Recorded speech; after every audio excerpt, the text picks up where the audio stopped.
test, test. 1, 2, test, test, test. Test.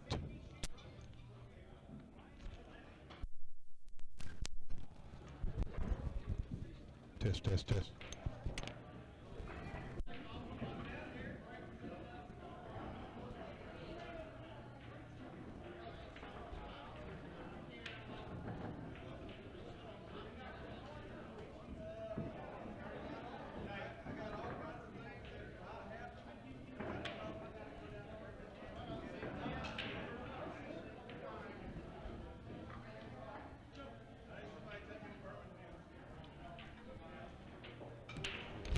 Test, test, test, test, test, test.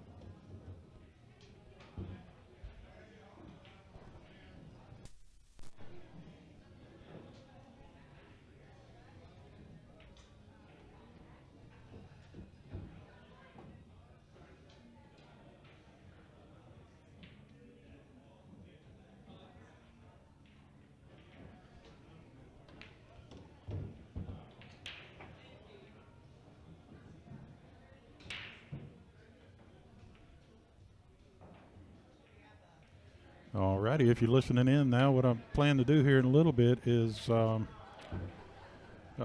you Joe Tucker's page and the American Rotation page, and I'll actually show you about a little bit less than 14-minute video of Joe Tucker introducing American Rotation and telling you about this game. So I expect to be doing that in about 5 or so minutes, about 6:40 Central Time.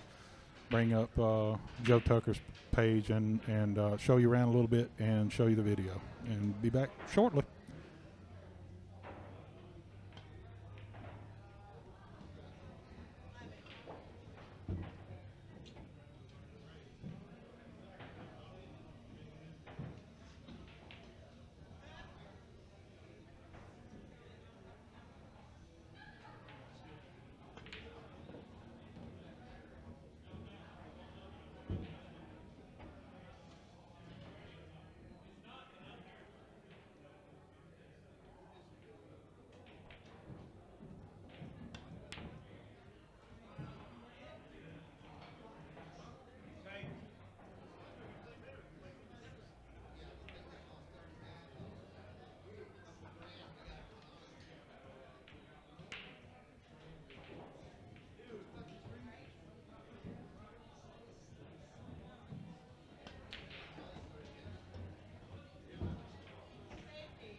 Alrighty, I told you I would show you Joe Tucker's site. Here's some special stuff ahead of time. Yeah, let's see if this works.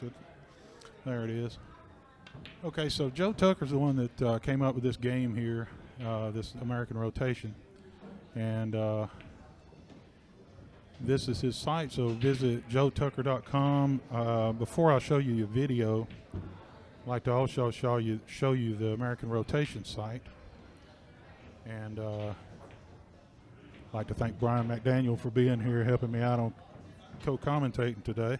Thank you, Richard. Hey, Brian. Thank you. So if you get a chance, go out to the American Rotation site. It tells you all about the upcoming championship that will be held in conjunction with the Derby City Classic. I believe it happens right before the Derby City Classic first event starts. And so you can read all about that here on the American Rotation site. Let's see if I have the address is AmericanRotation.com. So check out AmericanRotation.com. Now I'm going to turn it over. I'm going to go back to Joe Tucker's site, and you really need to check that out. And he's got good lessons there and all. You might want to join, become a member of Joe Tucker's site there, where he has a lot of goodies for you. So check it out. And meanwhile, while we're waiting on these guys to warm up and get ready, we're gonna start at 7. Start the match at 7. We'll be lagging at 7 o'clock Central Time. So for a few minutes, this lasts about almost 14 minutes, I think. So here's Joe Tucker telling you all about Joe Tucker American here Rotation with a quick how-to play American Rotation. I know a lot of you have been wanting to play and you're worried that it's something new, but I'm going to show you really how simple it is. The rule book that we have on the website, AmericanBilliardClub.com, AmericanBilliardClub.com, it has like 3 or 4 pages of rules in there, but that's because we had to cover all the standard rules of pocket billiards and any situations that might come up. What I'm going to show you is the major differences between American Rotation and really how easy it is to play. The first big difference is the scoring system. We award points for every single ball that you pocket. Balls 1 through 10, point each, and then 11 to 15 are 2 points each. So there's 20 points available in every rack of American Rotation.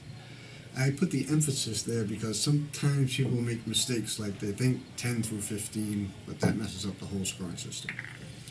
Anyways, if you keep score with a score sheet, just make sure both players' scores add up to 20 after every rack. If you're using a Scorekeeper app that you can get at Google Play or iTunes, it won't let you go to the next frame unless both players' scores add up to 20 points. So there's 20 points available. Every single rack, you can play a race to whatever you like. Could be 40 points, 60, 100 points is a nice race. Our weekly matches, we normally play to 140. Personally, if 2 players are very serious about playing the game and they want to have a little match, I love race to 100, 2 out of 3 sets, race to 100, 3 out of 5 sets. You know, that keeps the pressure on. All right, so that's the scoring. The next big thing you got to get used to is the breaking and racking format. We play alternate break, rack your own, and the breaking player always starts with ball in hand after the break. That gets rid of so many headaches and a lot of luck. And added bonuses, our players are getting along with each other a lot better. You know, we haven't had a racking argument in over 2 years. And that's when most of the arguments during a tournament or a match will start, is over the rack or players feeling like they got cheated or bad luck. Well, and added bonuses, our players are getting along a lot better. So it's rack your own.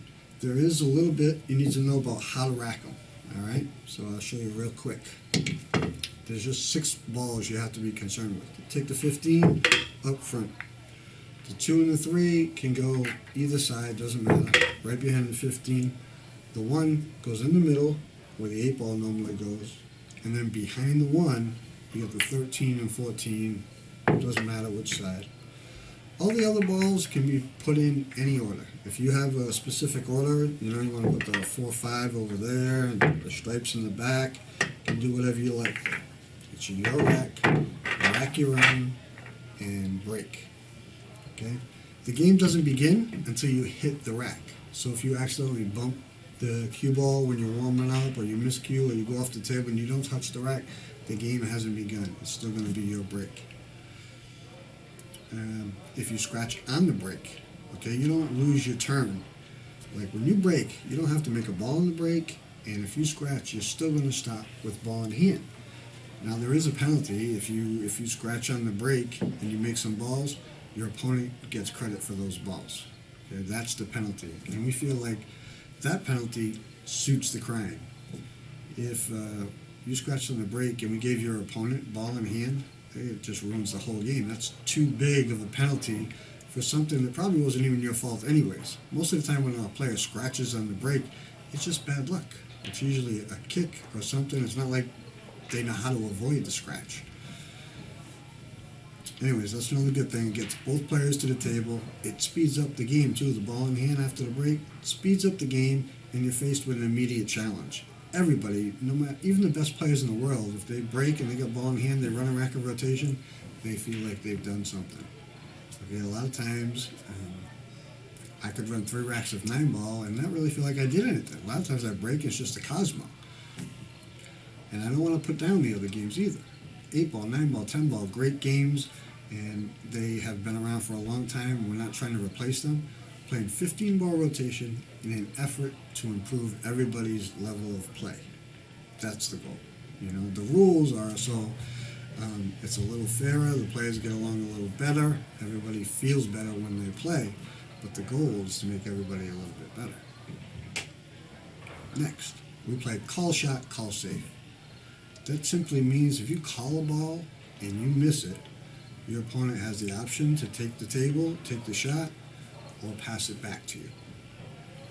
Same thing when if you call a safety. You can't pocket a ball and call a safety.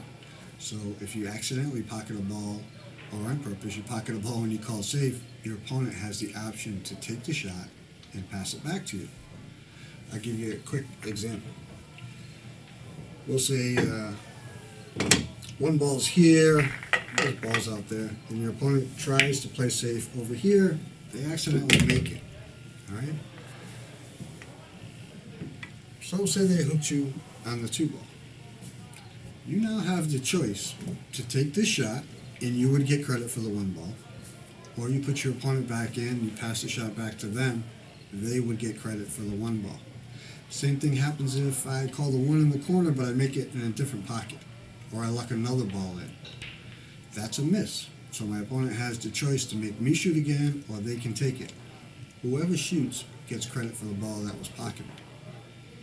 If you foul, if you pocket a ball and scratch, your opponent gets credit for that ball, and your opponent gets ball in hand.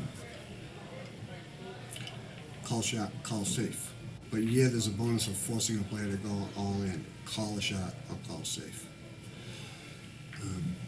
When you're kicking, make sure you call a shot or you call safe. We're not used to that, you know. I don't know how many years we've been playing 9-ball, we just kick and whatever happens, happens. But if I have the 4-ball here, and maybe a hook like this, for whatever reason, you're kicking up there and down table, make sure you call it. You know, you have to call safe or call shot, because I don't know. If the ball goes in, you're going to look and you're going to shoot, you're putting your opponent in an awkward position, and if you didn't call that shot, the call is going to go to your opponent. Your opponent, he or she, is going to do whatever they want to do. If they want to take the shot, they can take the shot. And there will be a lot of kicking. Okay, we don't allow jump cues playing American rotation. We still allow jump shots, but you have to do it with your playing cue. Okay, no break sticks and no jump cues, and that is not because we dislike jump cues. Jumping is a skill. It can be an art. It should be practiced, and it's welcome in pretty much every game. What we're trying to do here is force players into practicing their kicks and becoming better kickers. In general, the better a player kicks, usually the better player they are, and that's what we're trying to do. We're trying to force the players into practicing their kicks, become more creative. There's not much more satisfying of a shot than being in a bad position and stealing the game back with a creative kick that when you hit the right side of the ball at the right speed and put the heat back on your opponent. So we want to see more of that. We do have a 3-foul rule. That's an unusual thing that almost slipped my mind, okay? And without this rule, we couldn't play this game. And I'd like anybody that runs 9-ball tournaments to consider this rule, because 3 fouls in 9-ball, it's an automatic loss of game. So it's pretty motivating to try to get your opponent on 3 fouls. I've seen some handicap tournaments where the higher level player never tries to run out and they try to get their opponent on 3 fouls every single game on 1 ball. Well, if we did that in American rotation, everybody would play safe on the 1 ball. They would try to get their opponent on 3 fouls and win the rack or win 20 points. So it was a little tough finding a solution to this, but we got it, and it's perfect because it solves the solution, and it's not too motivating to try to get somebody on 3, but there is a good reward. Okay, you just got me on 3 fouls.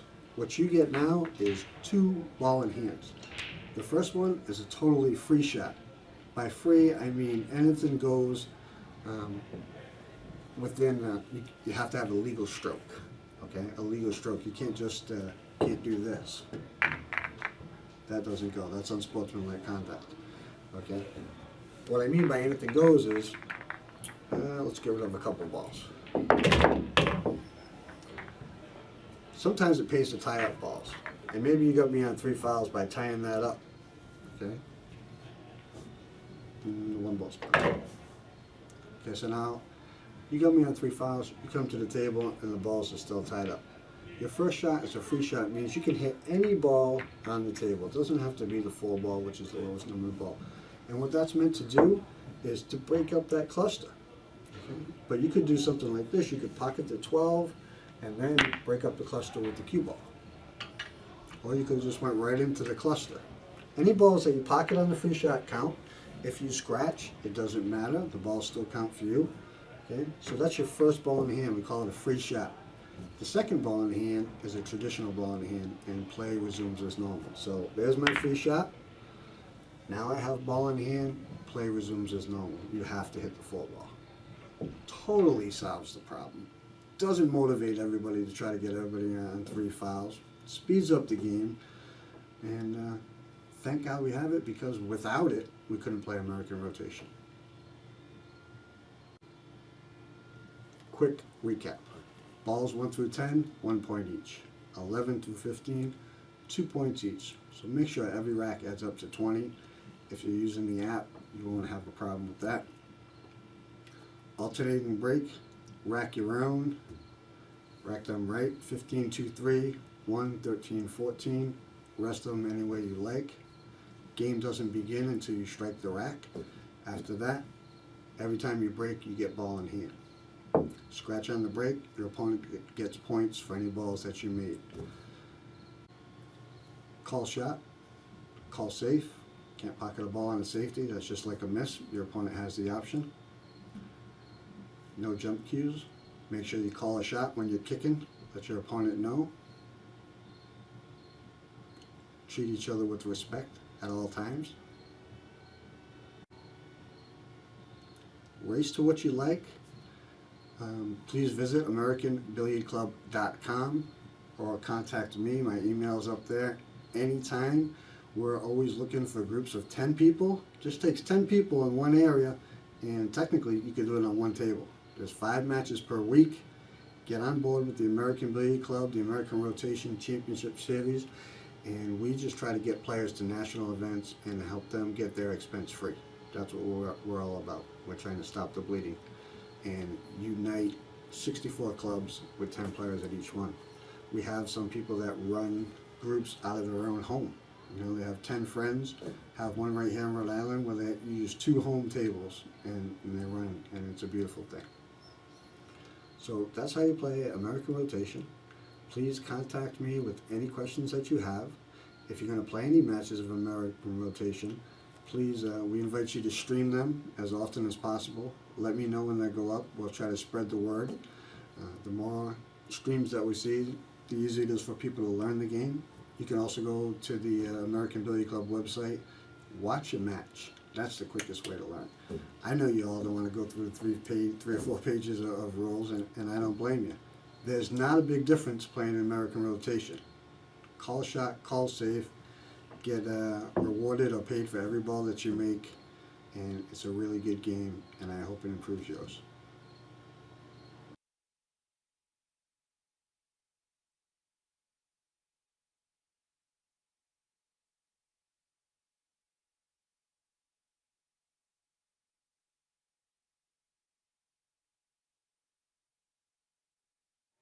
All righty, that was Joe Tucker telling you all about American rotation. We're about to start here shortly in about 5 minutes. They'll be lagging. You got Joe up at the table warming up now.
Again, this is Robert Hall and Joe Tucker.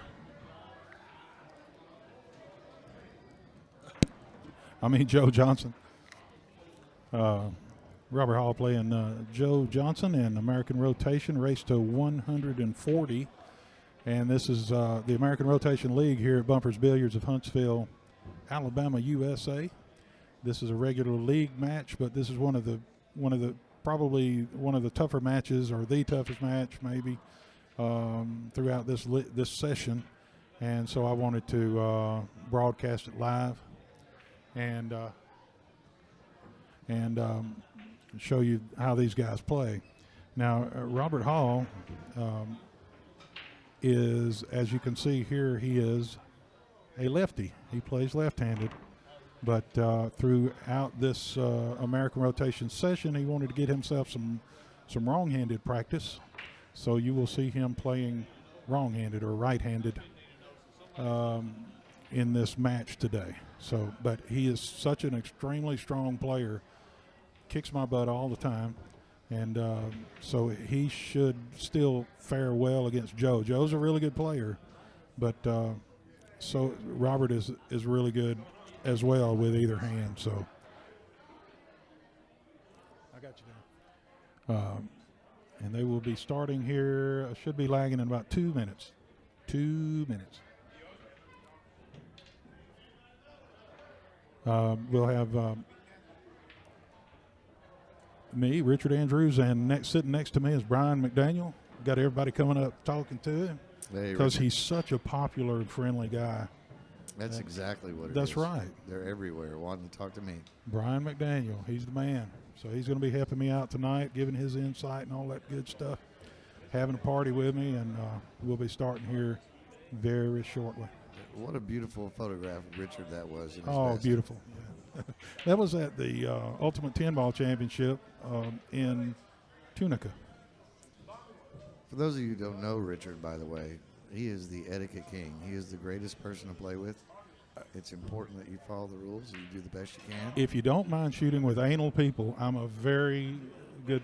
You want to play with me if you don't mind. I wouldn't say that. I wouldn't say that. Being respectful at the table is very important. Yeah, I do like playing a respectful game and having some very good etiquette. And I think that's why you came up with Serious Pool, right? Part of that's part of the reason I came up with that. Okay, we're ready for these guys to lag, and they are getting ready. And here we go.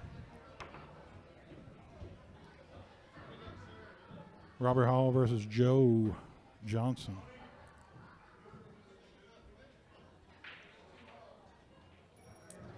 Who's it going to be? It's going to be close. It's going to be Robert Hall. Or is And it? it's Joe. Is it Joe or Robert? We're going to need a judge. Yeah, looks like Robert won because you definitely picked the break in this format. In this game, you pick the break if you win the lag. It's if you win the lag, you're actually winning the option of breaking. You know, picking the first breaker, and normally people pick, his own self to break when you win the lag. It is so important given the rule structure of the game where you break and afterwards you get ball in hand. Ball in hand, regardless of what happens. The break gets ball in hand, and if you didn't watch Joe Tucker's video just a little bit ago, let me remind you, or let me tell you that you have the 15 in front, the 2-3 right behind it, the 1 right there. You have to have that, and then the 13 and 14 right behind it. And the rest of them you can put however you want, so they can be completely at random there. I think the value in the one ball and be in the middle is it forces you to break hard. Break hard enough to get it out, but that way when you do get ball in hand, you're not hooked. You know, you have a pocket to hit it into. He must have had a really good rack there because the one ball just didn't move at all. Everything was touching. Yeah, and that's one. You know, Robert racks good, breaks good, and you noticed he didn't break them extremely hard either. No, he didn't. Normally he breaks them. I thought, when he's played me, he breaks them a lot. Oh, he's playing right-handed. Exactly. That's right. Yeah. So now he's focused on making that good, solid contact, which we should all do. Yeah.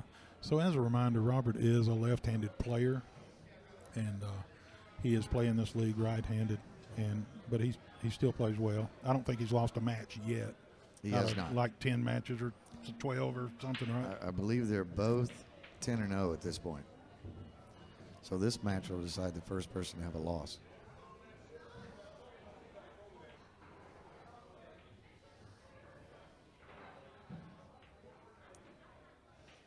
And he just missed one. Yeah, I'm trying to get my monitor working up on it. We have a local monitor here. Bumpers is awesome, and they have several really big screen TVs around, and I'm fortunate enough to be able to remotely display it.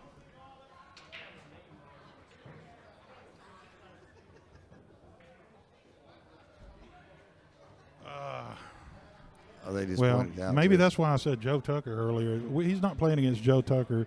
He's playing. This is Joe Johnson on the right-hand side there. And let me just restart this thing. And so sorry about that.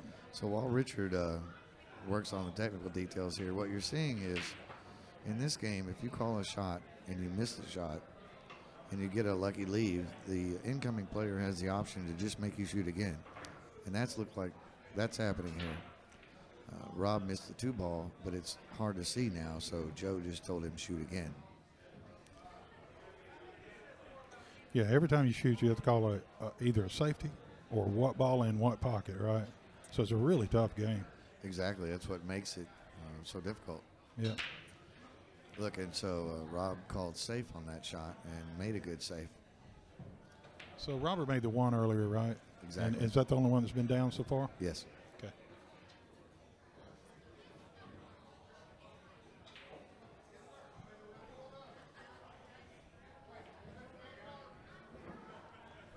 Yeah, sorry about that. I had Joe Tucker on my mind, showing the video of him and all that, and I accidentally, when I set up their score program application on the iPad over there that they're using to keep the score, I plugged in the wrong name. Now, you might make contact with this ball, but getting safe from here is going to be hard. If he'd have rolled a little bit further, he'd have gotten him safe, but it looks like Robert should be able to make a few balls from here. Here's the program I was telling you about, the application on the iPad. So they punch in the numbers as your opponent makes balls when he's at the table. You go ahead and pocket. That's a really bad miss by Robert. He would have expected to make that for sure. And that's 2 so far. But as your opponent pockets balls, you just touch on the iPad screen. You touch the ball that your opponent made. Balls 1 through 10, as you'll see here, count as 1 point apiece, and balls 11 through 15 count as 2 points apiece, for a total of 20 in each game, each rack has 20 points. The game consists of 140 in this case. That's just what the league matches are played to. So what do you think Joe's going to do here? Let me go to the bigger screen here. I think he's trying to make the ball. Yep. Or better than that, Yeah. he's going to make it and get a shot at the 4-ball. Yeah. Which appears blue to us on the screen right now, but that is the 4-ball. Yeah, that's too bad. It appears blue, but that is really hard to deal with, and the guys with the expensive television setups have difficulty with it too, which is the reason they came up with TV colored balls and all this. It's just hard to do. Yes.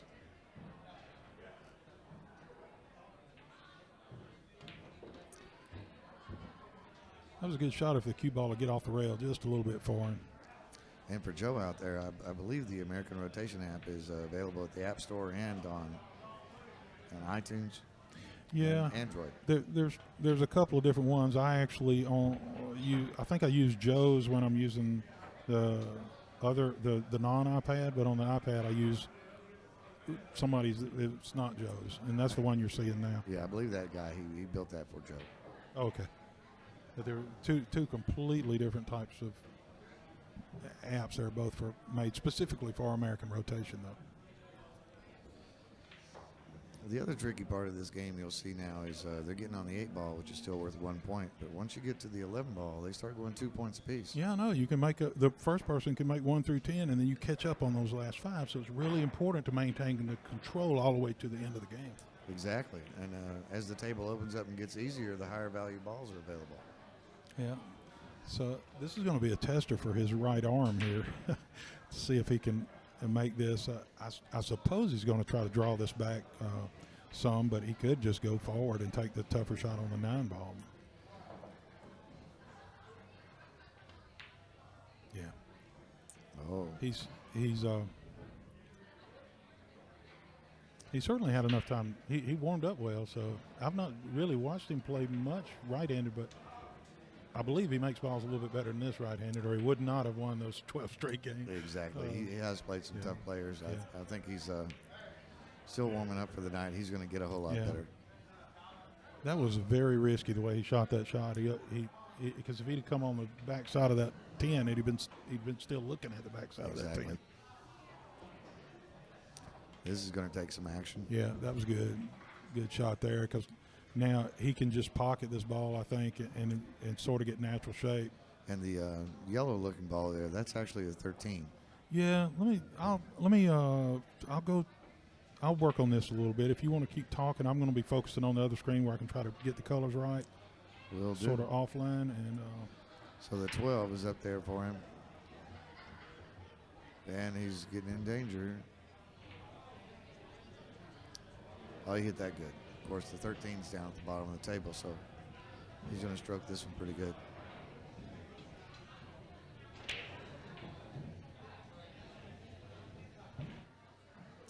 Now, right now, the score is 11-1, and there is 8 available points on the table. So now, if Robert can find a way to get out, he can actually make this game 9-11.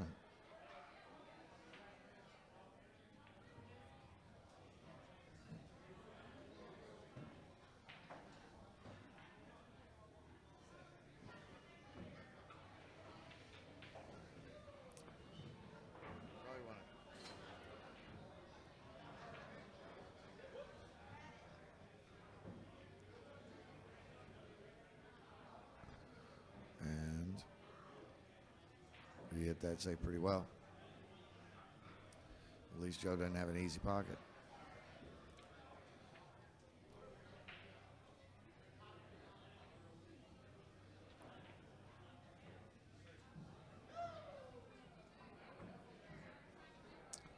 let's see if those colors are a little bit better. I need a couple of different balls on there to be able to. Now, did he call that in the corner? No, he called safe. He calls safe. When you call safe, you have to make sure that there's no chance of you pocketing a ball, because if you do, your opponent can take the table after that. He gets a choice. If he takes the table, takes that next shot, he gets the points for the ball you just made, plus it's his turn at the table. So you want to make for absolutely sure that you don't pocket a ball. when you are playing safe. And that is not a foul, so you leave the cue ball where it is. So you have the choice, again, to give the shot back to him where he would keep the points on the ball he pocketed during safe. Yeah. Now Robert's shooting like I'm accustomed to see him shooting. I think the only difference would have been he would have had the cue ball. If he was playing left-handed, the cue ball would have been here instead of that close to it. Exactly. And he spun it out a little bit. Yeah, but even right-handed, though, if he'd have put the cue ball where I pointed at a moment ago, I think he'd have had no problem making it. But when you get so close to the object ball like that, it's very difficult to tell what angle you're hitting the object ball. Now, even with just the last 3 balls he made, he managed to get back in this game. And now 7-13 instead of 1. Yeah. So see, they hit the next frame button in the upper right-hand corner. And after that, it clears it out. You'll see the 2 zeros here. That shows the they've made none in this rack so far, and the total shows in blue at top. And I believe it'll be a running total in blue throughout the match. That's right. It's the total of the whole match there, and then each rack is in white below that. And Joe is the breaker, and this is a rack your own game. So it behooves you to get the rack done very well. Yep.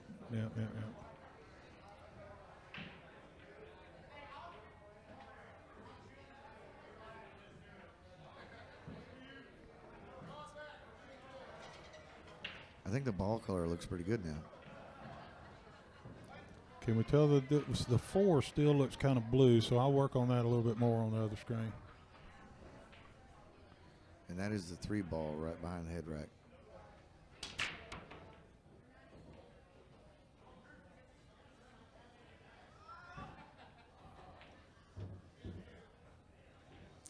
So he made the 6 ball on the break. Now he'll get ball in hand to shoot the 1 ball.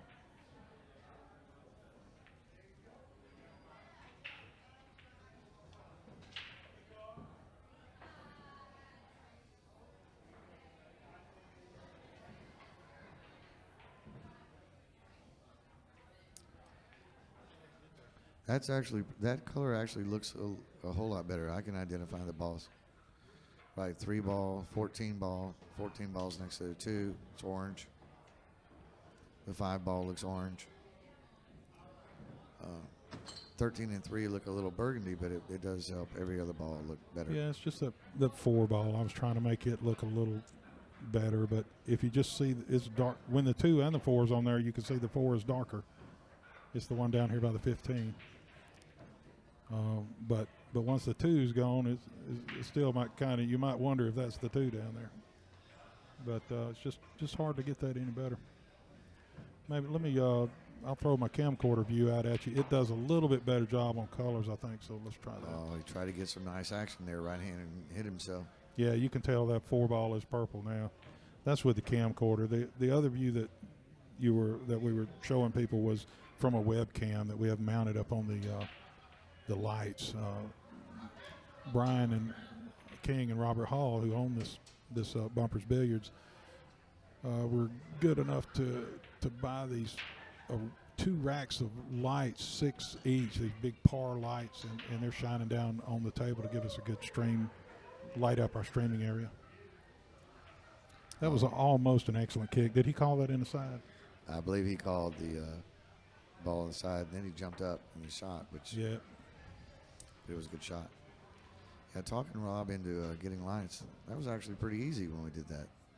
Oh, yeah. Did you talk him into doing that? I remember we teamed up on him. Oh, I forgot about that because it's been a while. I mean, right after they how long ago was that? That was. Let's see, I was gone for 2 years, so probably 3 years now. Wow, yeah. But if you get a chance to, if you're in Huntsville, Alabama, you've got to stop in to Bumpers Billiards of Huntsville. It's in the Chili's CC Shopping Center on University, just up from University of Alabama at Huntsville. Yeah, they have 16 7-foot diamonds and 8 9-foot diamonds. I know, and they're all Pro-Am tables too. That's my favorite. You know, they play at the Derby City. They play. The tables are almost like these, but they're smart tables. They're just a little bit different, and they got the coin operated thingy in it. I believe these are all blue dot diamonds. These are all blue, and I'm sure all of those will be up there too. I don't think they have any of the reds in big events anymore. And they play quite a bit of APA here, so they recover these tables every year. I believe in March or May. Yeah, they hold the U.S. Amateur Championship preliminary round here too. One of the preliminary rounds. Which segues us right into the fact that Robert Hall is, of course, a U.S. Amateur champion. The 2001 U.S. Amateur champion. He sure is. He's the current APA Open 8-ball champion. And he's also won, the 9-ball a few years ago? Was it 8-ball? He's done the 8-ball twice, I think. He's won the 8-ball twice, on Masters. the purple tier. So that's gonna be a foul right there. Yes. Because he didn't hit a rail after making contact with the lowest ball on the table. I don't think he did anyway. I don't know if. Well, he must have hit something that I didn't see because it looked like a foul to me. I got to talking and I was looking at you.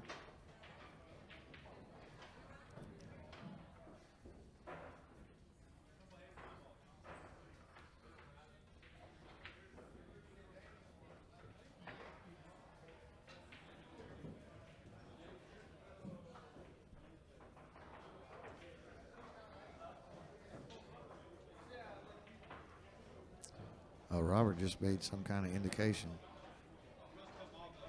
that it must have been ball in hand. Yeah. Okay. He just didn't see it. Now, see, that's the way you're supposed to do it, in my opinion, is if you know, like in golf, this should be, in my opinion, okay, this should be a gentleman's game. And if you know you fouled, if nobody else in the world could possibly know that you fouled, but you know you did, you need to call it on yourself and tell your opponent, here you go. I think all the players who play in this league and SeriousPool.com as well, I think they're pretty serious. Yeah. Etiquette, sportsmanship. Yeah, it's really important. Now he should if he just all he's got to do is overcut this ball, because if it goes into 10, it goes into he's going for the 10 ball. Yeah. Okay, that works too. I would have been a little bit of afraid of the 5 not coming out past that ball that it's next to, which is the 11 ball. And then I wouldn't have had a shot, so that would have scared me a little bit. But he pulled it off perfectly, and he held the angle to hold the ball for the. He's got a little bit of work here. Getting on the 8, yeah. Getting on the side of the 8 he wants to be able to get to the 10 ball. If he had created just a shade more angle, moved it, if on the shot before that, and that's why he missed that ball too, because he was here with an angle going this way, so he's run off this way. If he'd have left the cue ball here instead, then he could have easily put that in and pulled the cue ball anywhere he wanted over here.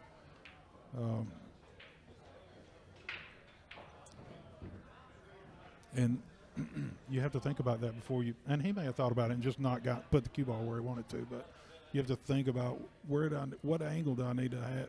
Where do I need to put the cue ball to have the correct angle on the next shot, to be able to move it to the shot after that. And if you can keep that going throughout the whole game, you're doing pretty well. Can you see down the line of this shot, Richard? It looks like that 10 bow goes actually fairly easily. I think he's got to clip the rail a little, just a shade on the way in. Yeah, see that? I mean, just like that? Yeah, pretty much like that. I wouldn't have hit it that hard, though. I'd have been scared hitting it that hard that it would have bobbled and stayed up. Again, I'm wondering here if the 13 fits by the 14.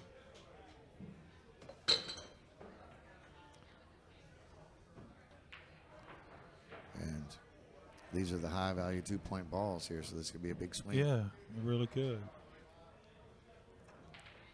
So that's what we're looking at so far. Highlighted in blue, 12 to 20, and the 5 and the 7 are how many balls this rack? Yeah. I love the way you embedded that in there so we can see everything. Thank you. This is he's going to have to do a good job to leave Robert to where I think he's going to leave him where Robert will be able to hit it. Yeah, he really did an excellent job there. Because now I think Robert should probably call this in the corner instead of, he's really good at kicking this kind of shot.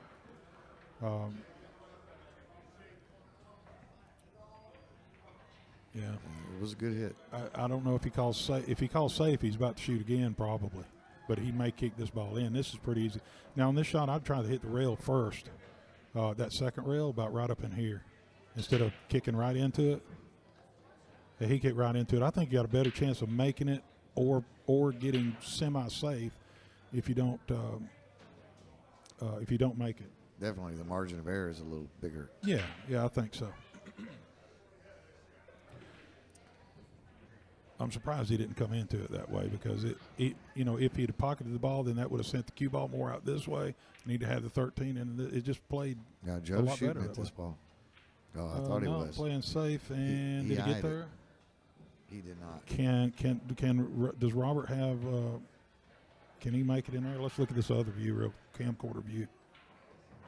I think he might be able to hit enough of it to put it in there. No, I don't know. It's hard to tell. It looks like he's shooting it in the corner. Has he got enough to hit in the corner? It doesn't look like he could hit that much of the ball. He could. He hit more than enough to get it into the hole. But one thing I do notice when Rob plays left-handed, when he plays right-handed, he moves his body considerably more after his shot. Really? He's normally very still, very stable. He got a little bad roll on the 11 there. Yeah, I think I'd go ahead and put some left-hand spin and come all the way off to this rail and out a little bit. About like that, yeah. He rolled off too far. Rolled off my line. He should learn to stay on my line. Just stay on Richard's line. So for you guys that are learning, if Richard draws you a line, just stay on it. Just stay on it. The problem is he can't see this. And so, what I'm going to have to do is get him some Google glasses or something where he can see it as I'm drawing it. That's the next evolution of SeriousBull.tv. There you go. Of course, he made a great shot there. Got a good line on the 15. I just about called a foul on him. I don't know if you saw him, but he looked over at me. He started to touch the cue ball as it was still rolling. And you know how I mess with you and everybody else. It's true. Foul, I call a foul on. He's just joking around. If the cue ball but it is a foul. rolling, it is a foul. So just leave it alone and go take a sip of your drink or something and come back. Is that etiquette rule and that, well, not etiquette rule, actual rule out there at SeriousBull.com on the rules list? No, I don't think so because it's the game's not over till the cue ball stops. So I don't know. I'd kind of like to see somebody add that in that specific. It's covered in the rules, but they don't really say it specifically. It's just implied. It is a rule, and I like it. I like enforcing rules. Yeah, me too. So now it's 28-12 for Joe. Rob's breaking. Remember, he gets ball in hand after the break. And the one ball didn't quite get out the way he wanted. So here goes the ball in hand. He didn't make anything.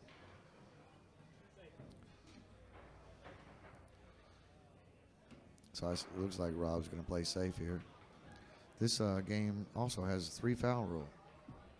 Yeah, I think he may go ahead and nudge the 12 away from the 9. Yeah. Because they were together. He wants to be able to run the table out if he gets back to the table. So he'd go ahead and try to, do more than one thing at once. Instead of just hooking him, he hooks him in, repositions some other balls where he can run out. I think for the average player who plays the game, playing safe often is very important because you don't feel like you can run out a table of 15 balls. But of course, at Rob and Joe's level, at Richard's level, you're and totally Brian's capable. level. You run out a few of these, haven't you? American rotation. If that's true, it's not hard many. to run. It's hard to run a bunch of them out, but Right. I think even a lot of the pros have a really difficult time running this entire rack.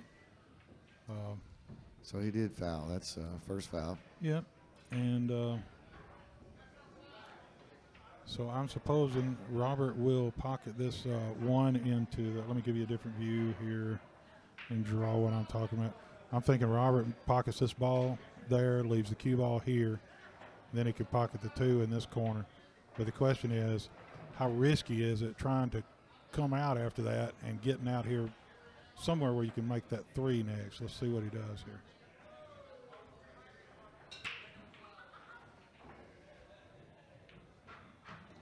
Yeah, he rolled over too far that time. He should have just stopped the cue ball dead, and I think he tried to, but he just hit just a shade high on the cue ball. And he just called safe. Yeah, he's got to from here, but the other, if he'd have stopped where I drew it a minute ago, I think he could have come on around, but it still would have been risky, because if he'd have come off and clipped that ball or something, he could have ended up here. He might have come over this way and ended up behind that ball. So, knowing Robert, he's a super smart player. He may have played it this way the whole time. Could be. I've seen him do it many times, pocket a ball and then position to play safe. But you see this? See how he's got the bridge? He does that to himself accidentally, because in his mind he's been playing all his life left-handed, and this is not a bad left-handed shot. But you can't shoot this right-handed without a bridge. Now, when he goes back to playing next year, and he hooks himself where he can't reach it on a left-handed shot, he'll just switch righty. Yeah. That's the advantage. Did I ever tell you about the time I played the place in? It's also in San Francisco. That was a 10-foot table, but I didn't know it. Oh, It was the only 10-foot table in the place. I'd never played on one before, and I kept shooting a shot and putting the cue ball right where I wanted it, and then I get around to shoot the shot, and I couldn't reach it. And when I went back to take the balls back up, because the tournament was about to start. Oh, that's a good hit. But he made the ball. The guy at the counter says, "Yeah, that's the only 10-foot table in the place." Oh, That's funny. Oh, that's why I was. So here he called safe, kicked, accidentally made the ball. So Rob has the option, and he's taking it.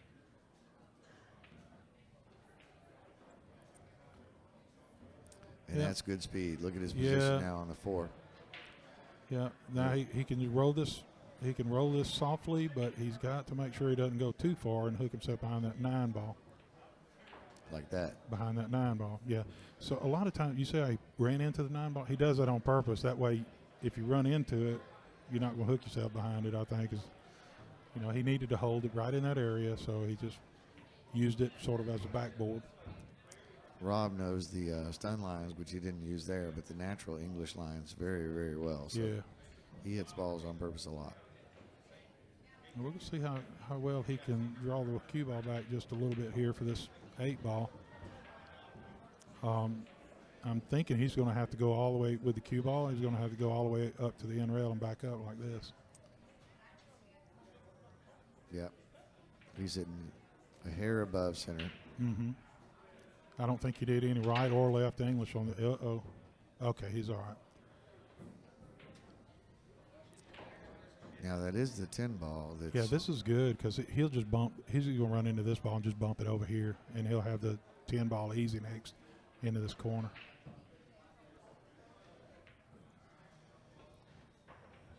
Just like Richard drew it.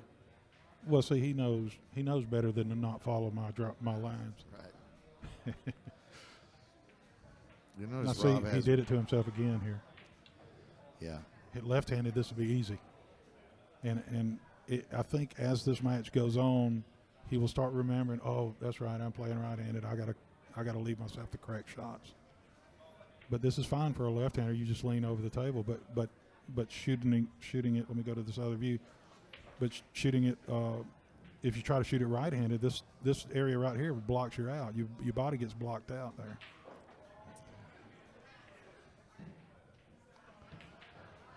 And Now, this is a tough combo right here, playing this 15 down into the corner. yeah, as I was watching the shot, I forgot the 11 was up there near the 15. Yeah. I mean, this is easy to bobble. So here he's I gonna would hit this. I would just bet you it's going to hit the rail and then bobble and stay right there, hanging in there. He's going to keep this pocket speed. Oh yeah, but just a little bit off with the 15 sitting off the rail like that. Look at that. See, it didn't. He didn't do what you said, and that's why it's not still sitting in the hole. So it's a good thing. I agree, but guess. he did do exactly what you drew. Yeah, and because it's so easy to do that, you just if you touch that rail on the way in, even if you hit it pocket speed pretty much, it's like it just goes boom, boom, boom, and just sits there. Now you will see about these tables here at Bumpers in Huntsville, Alabama, that these tables are pretty tight, meaning you will see a lot of balls sitting in the pocket. You Yeah. have to hit it clean. No, I think he's going to hit this hard enough to just send it. He just put top English on it, go there and come right back up the table. Exactly, back and forth. Yeah. The trick is it's also easy to undercut this ball a little bit, which You will- have to oh, you have to overcut it. He's not even. I would have tried that every time. I would have made that ball because you might not get that. Yes, you can miss it, but you might not get another chance that good again in this game. exactly. Yeah, I would have tried to cut that in because it really wasn't that tough. But he does know in his mind, and we had discussed this previously, if you were going to play Rob and Rob was playing switch-handed, Yeah. leave him long. Oh, that's true, but So he may have had that in his mind. yeah. And then, No. of course, Rob makes it. And, this looks easy. This looks like, I can just stop it right up in here. But he really needs to get the right angle on this 14 ball. That's not good because you never want to be on the rail. It limits the where you can hit the cue ball. He should have no problem, really. I suspect he'll pocket it in here and he just lets the cue ball run down this way. Just hits it soft. The 14 ball should just kind of roll into the side. Or that. Now, that's the consequence of being on the rail, right? His Yeah. cue slipped off the top of the ball. Yeah. Secondarily, he didn't use the rail as a bridge. He had a finger underneath his cue. Really? So he was I didn't notice. That's he a wasn't good and point. flat. I'm surprised. Maybe he doesn't feel comfortable with the other bridge with his, shooting wrong-handed. I believe you're right because he tried it first. Much And like didn't Joe feel has the comfortable. cue on the rail right now. So you want to make sure you're good and flat, smooth stroke if you're stuck to the rail. That is correct. And saying it is easier than doing it.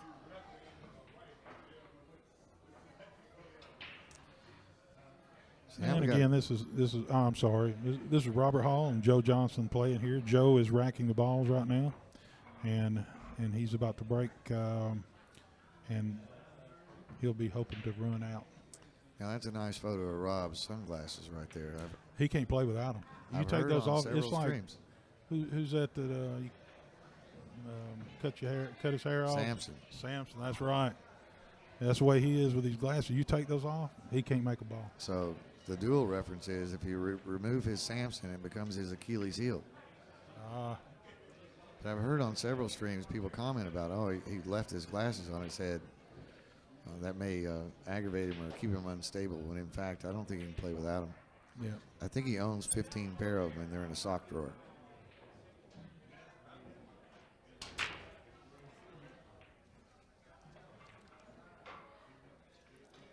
Yeah, what most of these players do is they put the two counter balls that we have that we can put wherever we want. There's only two of them. They put those in the corner and they rack them hard, and they hope that those balls will run around the table like this, and one of them will go, in a hole that way and this way. I actually tried for a little while trying to pocket the 15 ball on the side, much like you'd do with the 1 ball and 9 ball. Yeah, that would be a good. So I can a make good it shot. repeatedly as long as I don't break too hard. And then there's a big cluster around my 1 ball. So you have to go back to the fact that Yeah. you got to get the 1 ball clear. Yeah. It always feels good to make a 2-point ball on the break. Yeah, but you still want to be able to run out or at least maintain control of the table after that, right? This can be a little touchy here because of the angle. Let me go to the camcorder. The angle the angle of the cue ball sends him over here behind the 4 and behind the 11 ball, so he's going to have to be really careful to avoid that sand trap right there. So he went Unless he's safe. playing, and that's why he played safe. He could have pocketed the ball, I think, in the corner. I think it went past the 15, but he knew that there was a big chance of him getting hooked behind one of the balls. So the safety was easy. Why not go ahead and shoot it and get ball in hand, hopefully, after this. And that's the beauty of the game is you got to learn to kick.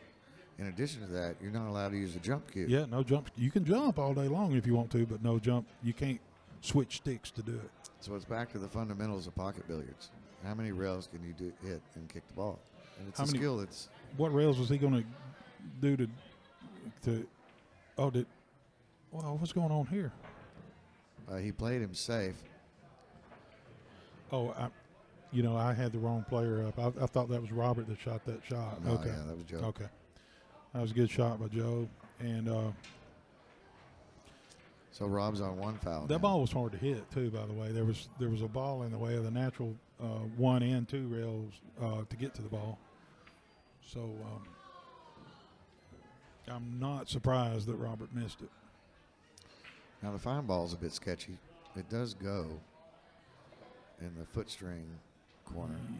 Yeah, but you got to get right on it. You got to get in the right place or you'll scratch off of it. So what would be interesting here is if he had played to make the 3 and the 4 and positioned himself to play safe with the 5. Yeah. And perhaps put Rob on 2 fouls. Yes. That's the way to do it. He needs to stay back this way a little bit, which he did. That's a good angle. So now he can stop the cue ball right where the 5's at. Oh, he's still got the 4 ball on the table. Oh, he's got the 4. Okay. Right there by the 11. Then can he make the 5 in the side pocket? If so, see, probably what happened there, I think this happens a lot, is the person takes their mind off of the ball that they're making when they pull the trigger, and their mind's over here or over here where he wanted to put the cue ball. And you adjust the angle just a little bit to make it easier to get where you need to get the cue ball.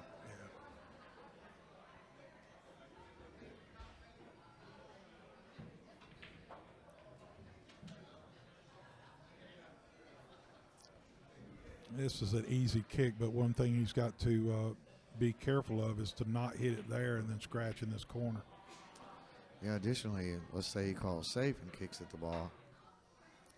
Yeah, the cue ball is going to stay up at that end of the table, and the 4 ball may go 1-2 rail somewhere, but probably up visible. in here.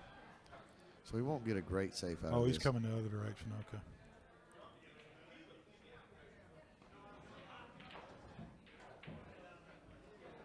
And then he's going to lay the 2 ball up. Yeah, that's and now he can if he'll follow this ball up, he can go into here and gently maybe bump both of those balls and have the 5 into the side pocket next.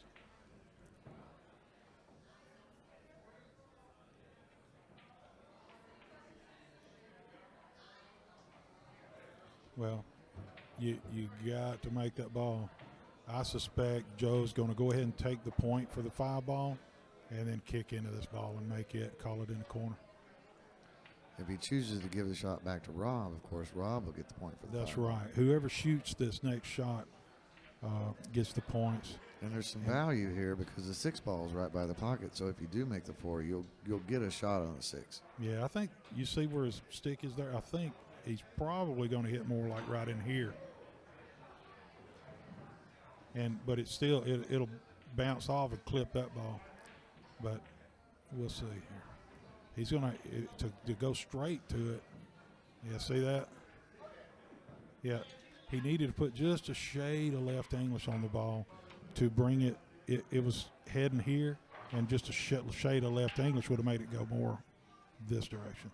Yeah, decrement the angle a little bit. Yeah.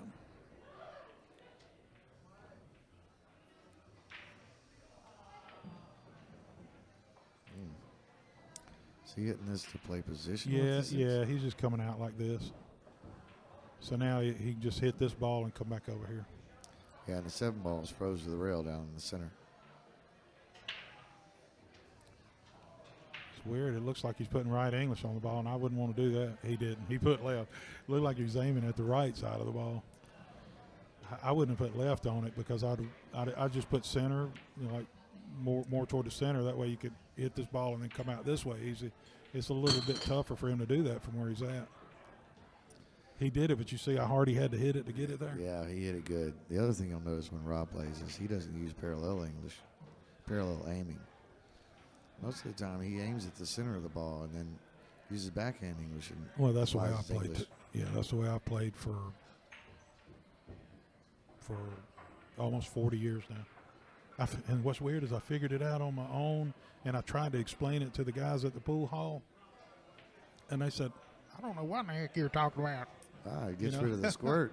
That's for right. sure. And that was way before they had any of the Predator low deflection shafts and stuff. And Right. Parallel And so aiming is very difficult. my game went up big time when I started what they call backhand English. And I think Joe Tucker's a big fan of backhand. He has quite a few demonstrations of why not to use parallel English. Oh, really? Okay. Yeah, I don't. Parallels. It just to me it's throwing you off. You're not staying on. I like staying on the line that I plan on shooting down. You know, not getting over to the right or left of that line. He was playing for that ball, so he's probably going to shoot again here.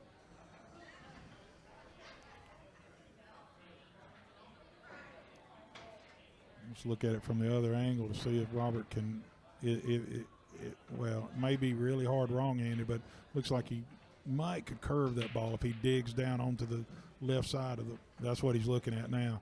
If he digs down into the left side of that ball, jacks up a little bit, he can do this, and he may even call safe on it. And what would happen is he'd hit the 10 about right there, and then it would just go over this way, and the cue ball stays over here. Oh, absolutely. It's going to have natural left-hand spin on it when it gets there, Yeah. curving it right to left. Yeah. I tried to move across the microphone right to left when I said right to left, but nobody's going to notice that. Well, it looks like he can hit it straight on. Yeah, he didn't have to. If the angle was deceptive over here. So I've discussed Rob's aiming technique when he not his measuring technique when he uses his cue. So he puts his cue out there, and he knows how much ball hangs off, like the center width of his cue. So if it's too hard to tell, once he makes that measurement in his mind, he decides it goes, he forgets about it and just hits it. You might have to explain that to me again. I'm not sure I got that. So yeah, he puts his cue on the table by the ball and as a measuring tool. Can you explain it as he's doing it here? Because I'm not sure. I don't think he's going to have to, because this is how he measures if the cue ball will fit by a ball or if something will fit through.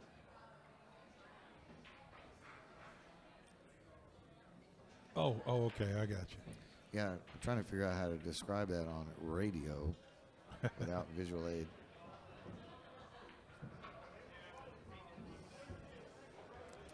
Well, he got 3 points there, right? Yeah, so as long as you make the ball you're pocketing, you can make any other ball and still make those points.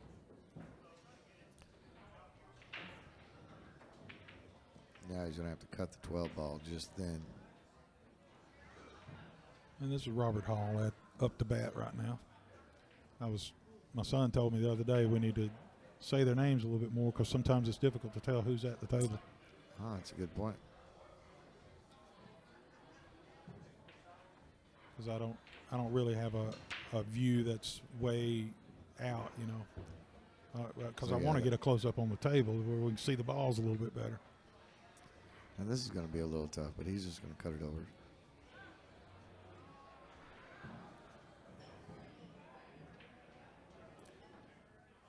One thing is that Robert does sometimes is let me see if he does it this time. No, he will aim at the center of the ball, the vertical center, and then when he's going to put bottom on it, then he'll come back and then go bring it down to the bottom.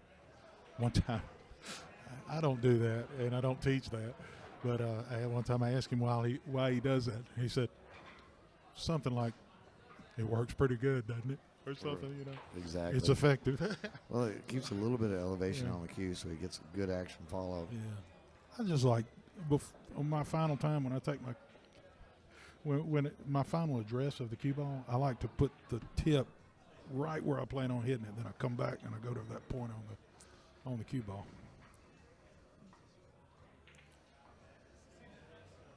So we just saw him do it. He lays his cue down, and He better not let go of the cue. at the shaft connection, he visually knows how much bigger the cue ball is than that Yeah. to determine if he can get by the Okay, ball. I got you now.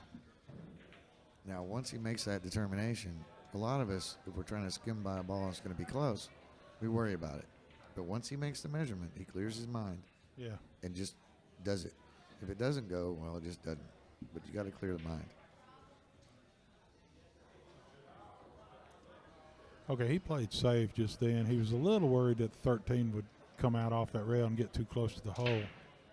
And this, He's just playing safe. I don't like that safe.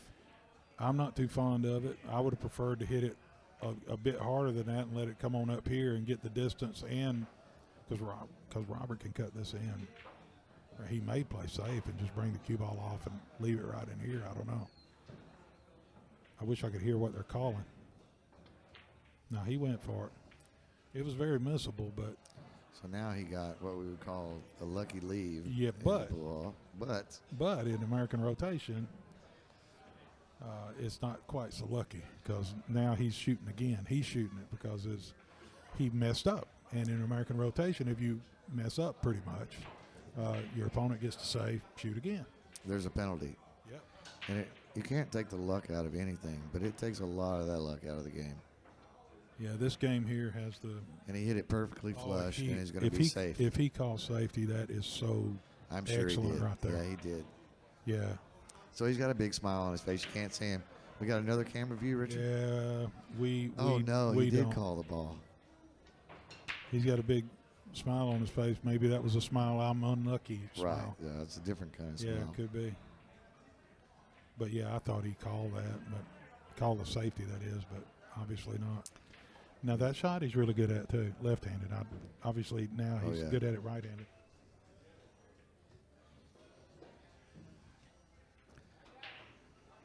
But now he's got it easy out. He's just going to hit it easy. It's easy to miss too, though. That was nice, very nice shot. Now see, he really focused on making that ball. Getting shape was so secondary because he knew the shot was so tough. This is an easy shot to miss too. Have to follow it up. Middle. Oh, yeah, that's.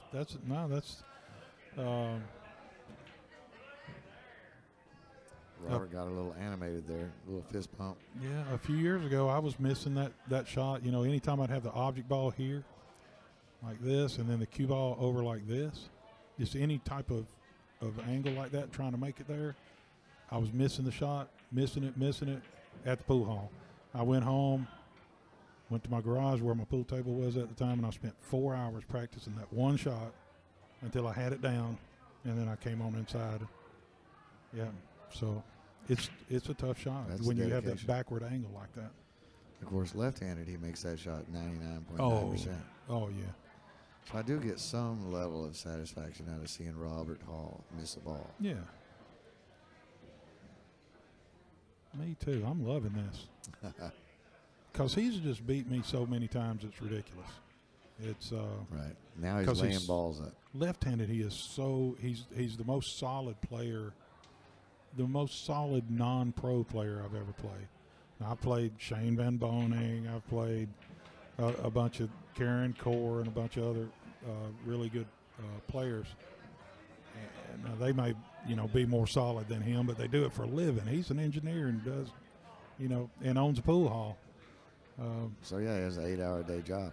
Yeah, and now, he's gonna make him shoot again here. He's in the jaws of the pocket. Now, this shot's actually pretty easy to make, right? You just stay flat, shoot straight. Might be easy for you. For me, it's tough. That's the way I'd hit that shot. But it felt to me like he was moving kind of the whole way. Really? He never settled in. You got that. Now, that is what you, on a shot Settle like in. that, all shots, but especially that shot, you have to spend a little bit of extra time and effort making sure that you stay down, you breathe, and you relax. You come back and through. Just follow through to the target. That's the kind of shot where I typically see the good players and Richard Andrews do a pre-shot routine, which we all fail to do for every shot, right? We run around to the next one and get ready. So here's the players that are playing: Robert Hall versus Joe Johnson, and then my great co-commentator here, Brian McDaniel, on the right, and that's somebody else there on the other side. And we're happy to be here to where we can let you see some good play by Robert Hall and Joe Johnson. At Bumpers in Huntsville, Alabama, on a beautiful 50-degree night, the night after the storms. It's very nice. And this place, they keep it immaculate. They clean the tables almost every night, seems like. And every night. They'd be the waitress would be up on cleaning the lights. And it's just really nice here. They clean the balls, they clean the lights. I know they clean the balls, the lights, and the tables every night. Really? I know I see it a lot, but I wasn't sure if it was actually every night. But they have 8 9-foot diamond Pro-Am tables with 860 Simonis cloth. And they're the blue label, the new ones. And they've got 16 of the 7-foot diamond Pro-Am tables.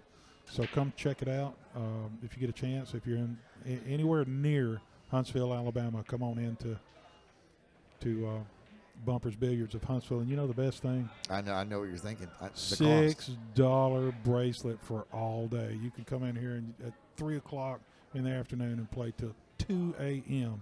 for $6. And on Sunday, military plays for free, or retired military. Oh, nice. But And just if you're wondering, Robert is not paying us to do this. The Bumpers is not paying us to say this.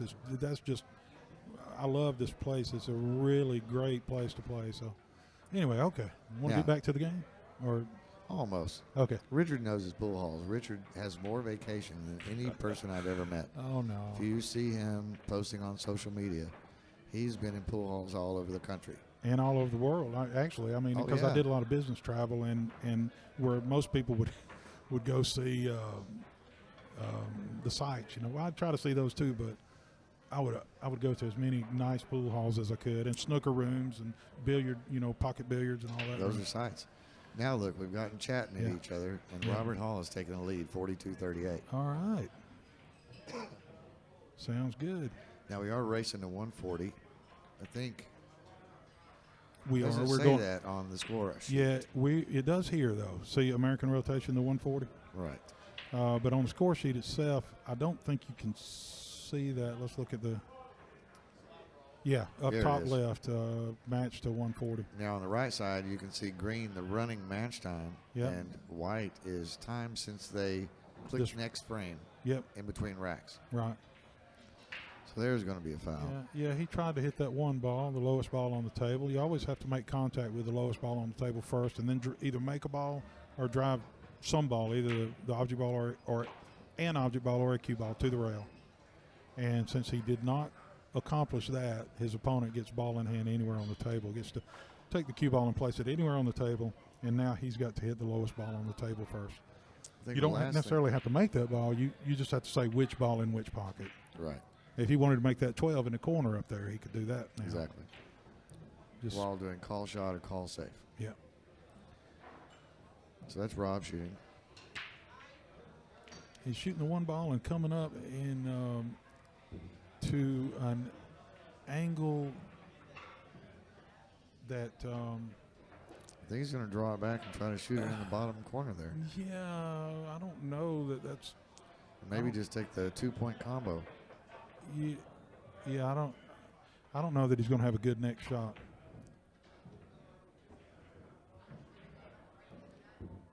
Unless he does that. Right. That was good. I didn't realize he had that angle.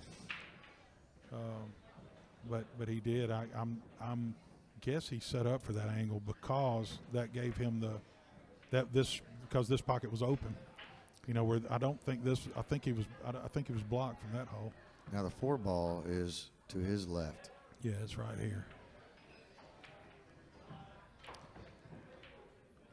And there's the follow with left English. Left English, yeah. Now he could cross this ball over and make it over here and then follow the cue ball up. He could actually follow the cue ball up and kind of bump that ball and maybe leave the cue ball over here where he could play the 5 next in the side. But, I try to call this stuff for he's not going for that. He's playing safe. Looks like. Is he trying to side? No, he's playing safe. Because he had this big cluster of balls back here to get behind. Exactly. And he gets the distance, all this distance between the balls. He actually missed the safe spot he wanted to play. He wanted to play behind that, what I think is the 14 ball, take away the one rail kick. Yeah, it would have been nice to have it over here or here. Now he's almost kicking center diamond to center diamond, so you're going to hit that ball most of the time. And that was Joe shooting. Now Robert's back up at the table. Now in that shot there, he just froze the 6 ball to the 9 ball, so Rob's not thrilled. He's looking at it right now. 6 goes in the side. Yeah, I don't know. Does that go in the side or not? I'm not sure. He looked at it and it seemed agreeable. Now he's just trying to figure out how to get on the 5. I'm thinking he put some inside English on it and just come right back up. Yeah. Kind of like that. Sort of like that. He did not stop the ball at the end of your line. Yeah, he needs to start going to the end of my lines or else. Fortunately, we have this for him to watch later. See Oh, where he's he'll making learn his from it. mistakes. Yeah. Now he's got an angle where he can bump into that, but it's dangerous. I don't know if he can make it inside, he'll just roll on up and make it inside next.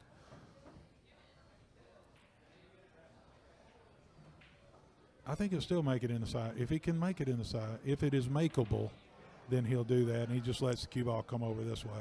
Oh, yeah, the 7's near the corner, so as long as he's not froze to the rail. Right.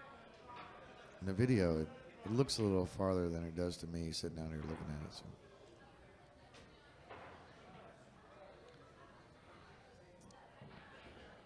He's looking at the side pocket shot now.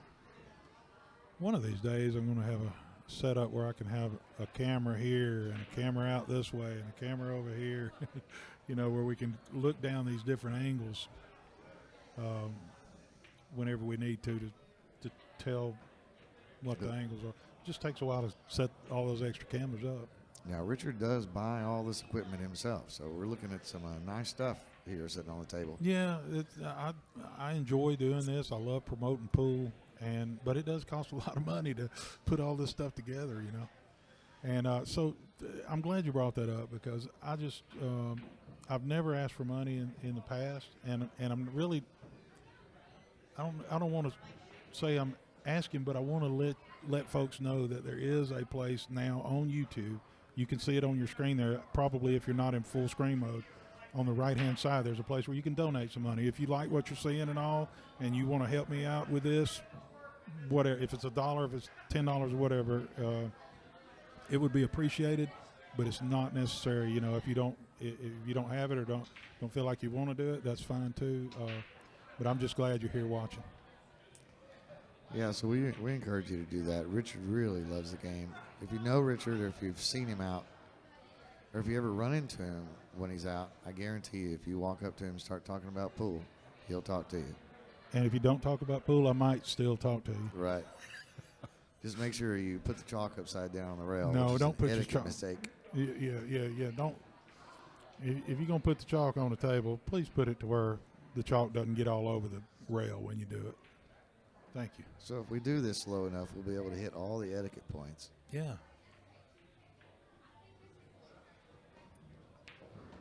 Yeah, if you go to seriouspool.com and you'll see I've got an area there on etiquette.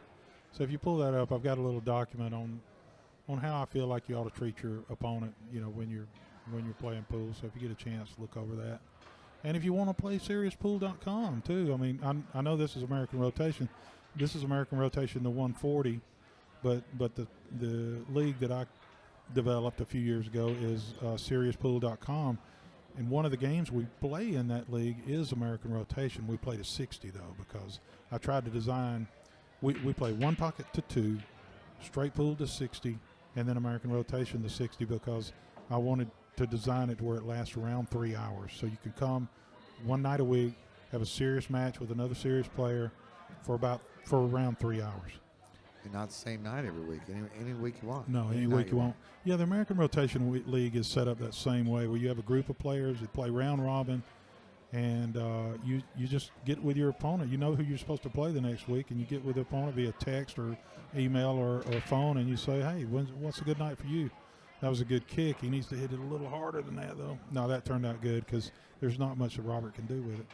But back to the scheduling a match. Yeah, you just get with the guy and you say, what's a good night? Okay, is Thursday good? Yeah, 5 o'clock. Okay, see you there. You play your match, report it online, and then set it up next week and up for your next guy. I think all the matches are set up at challenge.com. Yeah, for both the American Rotation League and SeriousPool.com League, all the scores are kept on challenge.com. What's he going to? Oh, has he got ball in hand now? I think he's measuring. Oh, okay.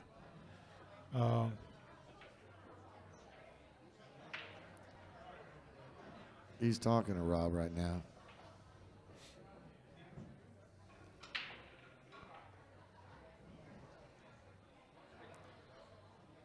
So as Richard and I look at each other and try to commentate on the match, I'm reminded that if you're going to call safe, make sure your opponent hears you. Because while we're guessing what they're doing, we're quite away from the table. But you always want your opponent to know exactly what you're thinking. Yeah. If you're going to play safe or you're pocketing a ball that's not an obvious shot, then you need to make sure that's very clear to your opponent. Did he get? I think he might have gotten there. Let me look at the other view. I think he got there, but Yeah. Rob may do Oh, one rail kick and make the 12 ball. He will definitely do that. He's going to come into here. What Brian is talking about is Robert comes into this way, bumps into there, and then the ball continues hits that ball in the corner. What he's got to think about, though, is where is this ball going to go? Because he needs to leave it over in here where he has a shot after that. He'll do that with speed control. And I think he has to be really okay. Not sure if he. No, he reacted poorly. He called the 12 ball. Did he? Joe's looking at it now. He's going to give it back to him. Well, Robert's liable to make the 12 ball if he does that, because I think he could clip the side of this ball. If he can clip the side of that ball, then he can make that. But I guess not. So he made contact, and there he hit a rail. If I had to kick at that, I would have given it back to Robert in that particular case. But if I could have hit it directly, then I would have shot it and tried to make that ball in the corner, I think. I agree, and I think the reason why is if you've got a kick at the ball and you hit it soft, there's no chance of the ball's going anywhere to be safe. You're always going to be able to see the 7 ball. Yeah, I wouldn't have liked that kick at all. So Rob called safe and almost froze him to the 8. There's not a lot of room to get to that ball off of this rail. That's what he's got to do. I think he's got to come into here, there, and then into that ball. I think, but this is not easy. It would have been much easier if this ball weren't there. Then he could have come in. He'd have a lot more room to hit the ball, but this is out of the picture now. Exactly, because you of want that to hit ball's it 3 in the way. rails. Come behind it and hit it. Or at least if that would be good. But my point is that if this ball were not there, then this ball would be this big, because he could come down that line or this line or that line, and still hit the ball. I don't believe he's going to hit it. Not from there with what looks like running English. Yeah. See, that ball was so much in that 15 ball was so much in the way. That is the 15, isn't it? So now Rob has ball in hand, and he's almost to the high value balls. Yeah. Like the 7, 8, 9. The 10's a little iffy. That is the 13 by the 8.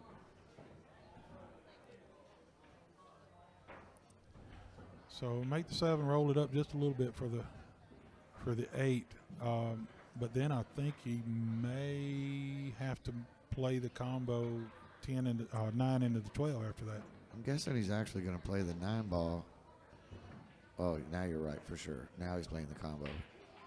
He's going to follow it with the 8. You know what? He comes might, center table. It's according to what the angle is. He may be able to pull the cue ball over here. If he can do that, then he can play the 9 in the side pocket. He's drawing it back for the combo. And he may have been thinking about the combo when he pulled the trigger, and that's just a big no-no. Oh, this is interesting. There's a 15 ball in the corner, so it's 2-point ball. And can he get a good enough hit on the 8?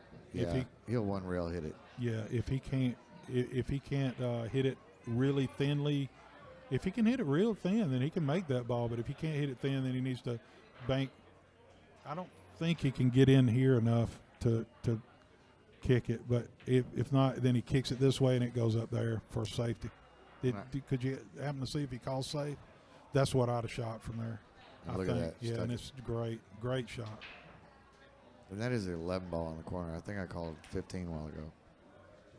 Yeah, he's hooked to. He's pressed up against the 15 right now, I think. So the 1 rail kick is gone. The 2 rail kick is blocked by the 13. Well, maybe. I'm thinking he can come into it like this. And I think if I try that shot, I'd hit it just hard enough to just bump into the 8, and I'd just end up leaving both of them down there, probably. So the 8 ball is in between diamonds. So I'm looking at the diamond shot. 1, 2, 3, 4. It hits the first diamond by the bottom corner pocket. If that makes any sense. It's near the 8 ball. So I think I just confirmed that your drawing is pretty close. Yeah, I'm thinking it'll release a little bit, so it probably have to hit right up in here somewhere. So when it hits that rail, instead of coming off at that angle, it'll come in at that angle, but it won't come off at that angle. It'll open up a little bit and come out this way. Right. So right at that diamond. Yeah.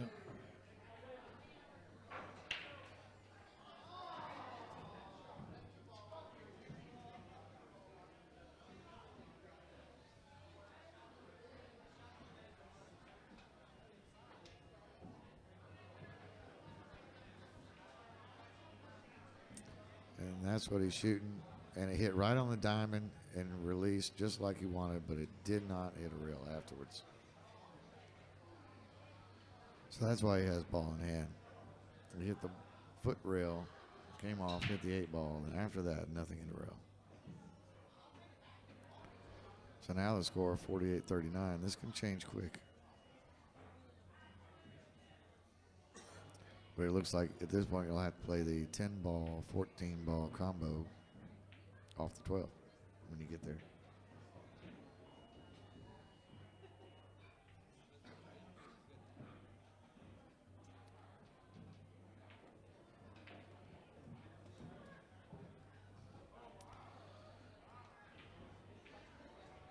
I had to step away for a moment to get that remote monitor working. We have anything exciting happen while I was gone? Oh, so it looks like he tried to break it out a little bit and then play the 9 ball on the side. But what he did now is take away the 10-14 combo. It doesn't. Now it's turned into a carom if he can get there. Oh, he's going to try to make the 12 the way he's getting up right now, but I wouldn't be too crazy about that. I just bet you he plays. We'll get back on this other. He's just going to play. Yeah, this is touchy. No matter how you go about it. I think if he could just send this to the rail there and send the cue ball up this way. That's what he's going to try to do. See, I wouldn't have done that. I would have tried to come more stiff it a little bit and bring it over here, because if you run into those balls, he's got a shot on that. So you got to come up. You got to use that 13 as a blocker. Now it looks like Rob's going to play the 9-11 combo, run it down the rail. Oh, the 11 is deep. Definitely, yeah. Dead center pocket deep. So yeah, he's got a pretty easy task there, I think. And the cue ball will roll to the center of the table, and the 9 ball will sit there. So yeah, just pocket it. That's all you got to do. Or maybe he'll do something entirely different. No, that surprised me there with the 15 sitting what it was, but maybe he was trying to make. Maybe he called the 15 with the cue ball. Yeah, because that would have been just as easy as cutting the 9 ball into the 15 ball. Now the 10 is in a terrible place though. Yeah, I was discussing that a while ago. So that's going to have to carry him. Now here, Joe may have to cut this ball 92 degrees. Well, he could have put some Randy Morin spin on it though, and cut it 120 degrees. Oh, he touched the 11 and it didn't fall. And I'm betting he wanted to. That's amazing. Bank the 9 into the 11, so he called the 11 in the corner. Now, had he made the 11 with the cue ball, it still counts because he called the pocket. Oh yeah. Now, I'm not sure why he's giving it back. Well, here's what I do on this shot. Let me get the other view. I think it'll show better. Yeah, I'm going to hit it into here, cross this ball back over that way, and send my cue ball right up that line. And then, yeah, he was going all far, it looked like, but I think you had the lines that I drew, you had a really good chance of getting safe, putting him safe, and taking care of this trouble ball down here at the same time. Right. Looks like Rob's playing the 9-11 combo.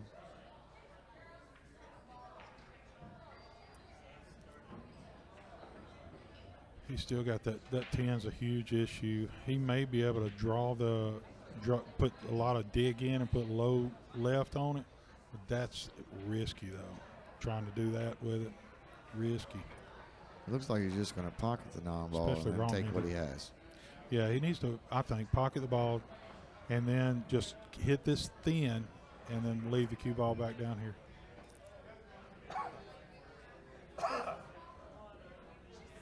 And that's a lesson that sometimes you just don't do too much work. Just take what the table gives you. Yeah. He approached it a little different from the way that I would have approached it, but it's basically the same result. Now, Joe will be wanting to do the same thing. I'd be doing what Grady Matthews calls the dipsy doodle shot, where he hits it with a lot of top and it hits the rail, it comes off and it goes back, and then this ball's coming out like this. And that way the cue ball would stay right down there with the 14 and might be behind the 14 and the 13, and the 10 goes to the other end of the table. But he ended up really good the way he did it. I have seen you do the dipsy doodle shot to me before. I remember that. Oh, well, I'd like to give thanks to Grady Matthews for showing that in a one pocket video he did. I can't really remember. I believe I probably used to do that shot before then anyway, but I started using it in one pocket after I saw his one pocket video on it 35 years ago. Right, so now he's going to be in a pretty easy side pocket shot with a 10. So Joe's back up the bat now, right? Yeah, Joe is coming up to the table. Joe does have glasses on his head too tonight, like Rob, but there is a difference in the color of the pants. Mm-hmm. Similar hairlines, but not exact. Shout out to Rob.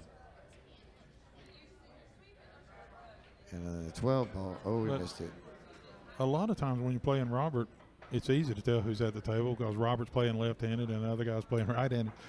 But now, with Robert playing wrong-handed, they kind of look the same.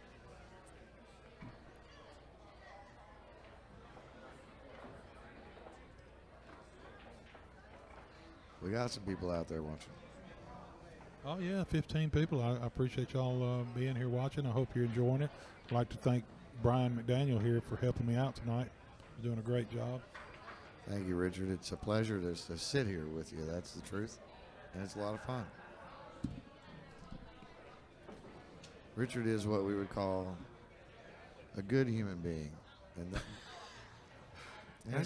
that's why I asked Brian to be here. I knew he'd give me some good lies like that about me. So he didn't get where he wanted to get. Yeah, but he's going to come flying around the table with the cue ball to get back on 14. But what happens though, he's going to have to be careful not to run into this ball right here. Yeah. On his way back around, so he knows that, and he's thinking about that. Where can I hit to avoid coming around that ball? And he's putting a little low. He's putting a little draw on it. He may actually try to do it one. Oh. Okay. It released right in the side pocket. But see, he would have not scratched. If that ball had not been sitting there, that's where he would have sent that cue ball. Right. But the reason he scratched is because he knew he had to avoid hitting that ball. So Joe now gets those points for the 13, and then easy out on the 14, 15. Easy, yeah, because now right. he just it's naturally now you got to. Have you ever scratched from there before? I have. Right. You have to avoid coming. You have to avoid that pocket. Make sure when you're shooting that shot that you stay away from that pocket because it will go. Well, sometimes if you ease off your thinking, you just go down there somewhere is good enough. Yeah. And right down there somewhere is the side pocket. Yeah. It's off again. So I'm going to let Richard take over here for just a minute, and I'll step away, and I'll be right back.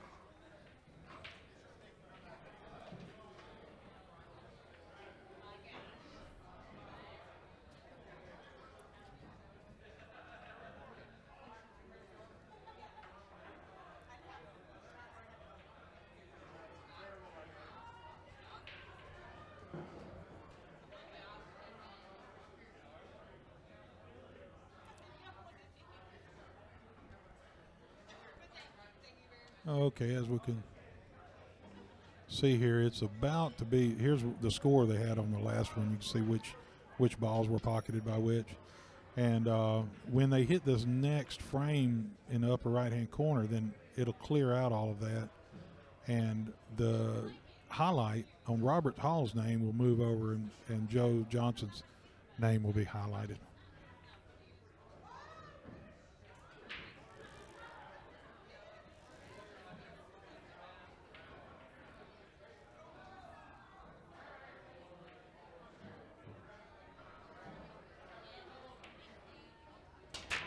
So this is Joe Johnson up to break again.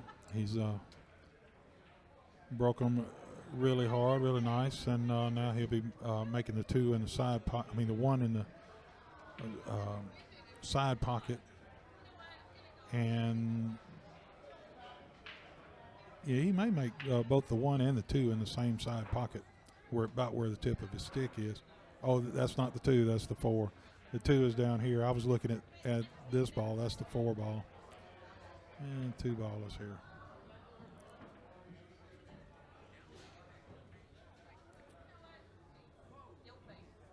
And so he can make this in the corner, in the side, and then roll his cue ball up. But still, after making the two ball in the corner, he's not going to have a very good shot on this 3 ball that's sitting right here. It's sitting up against the 11 ball.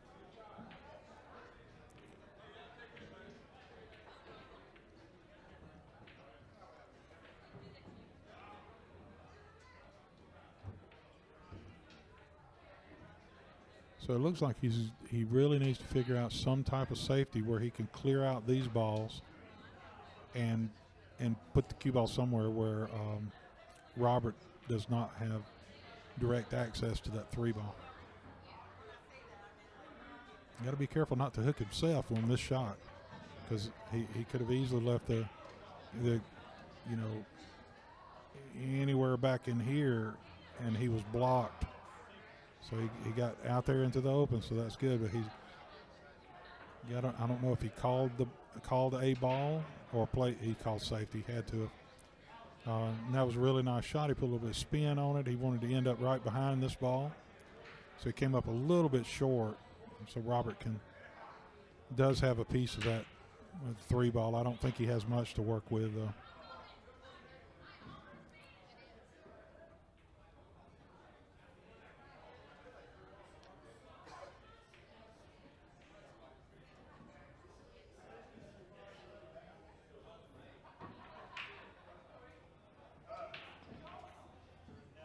Oh, he hit the 4 first, so that'll be ball in hand for Joe. Joe Tucker Joe Tucker. I'm stuck on Joe Tucker's name. Joe Johnson will get ball in hand up here, and it's a much easier run out now because he could just stop the cue ball when he makes the 3, but he'll get it a little bit closer to the 4, and he'll need to maintain a little bit of angle on that 5 ball though, the orange ball up there, to make sure that when he makes. He want to be out this way a little bit. That way when he makes this ball, he can come back over for the 6 in the corner. Not sure that angle will work. All he can do from there is go forward or backwards. So I guess he'll have to pull it back into this area.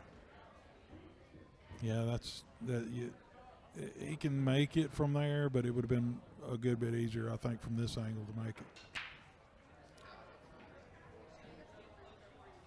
Now he'd be going back and forth. He'd be forced to shoot the 7-10 combo. Yeah. If he'd have gotten the angle I was talking about, he could have dug in with a little bit of low right, and then brought the cue ball back over here for the 7 in the side. I thought he was just going to power draw that ball all the way back, hit the rail. He may be better off not even going for this one if he can see some type of good safety here. You want to go to overhead and see what kind of angle Sure. we got? Cue camera 2. Or you can play safe. No, I think Robert's got straight shot at it. Looks like he may anyway. He might have to put a little bit There of. he goes doing the measurement. Yeah. So he knows my eye. Then he'll commit entirely. So how do you get on the 7 ball from here? Force follow? No, it looks like he's going to hit it low. Yeah, I would just I would.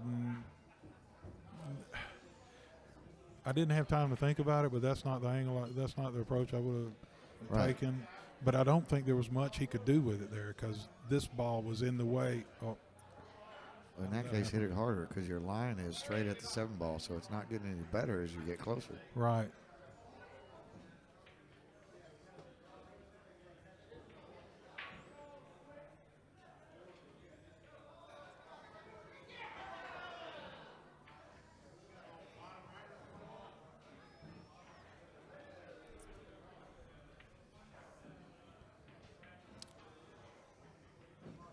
That did not. I think he may have been thinking that he could hit the rail there and come in behind that ball, but that seemed like it was asking a bit much.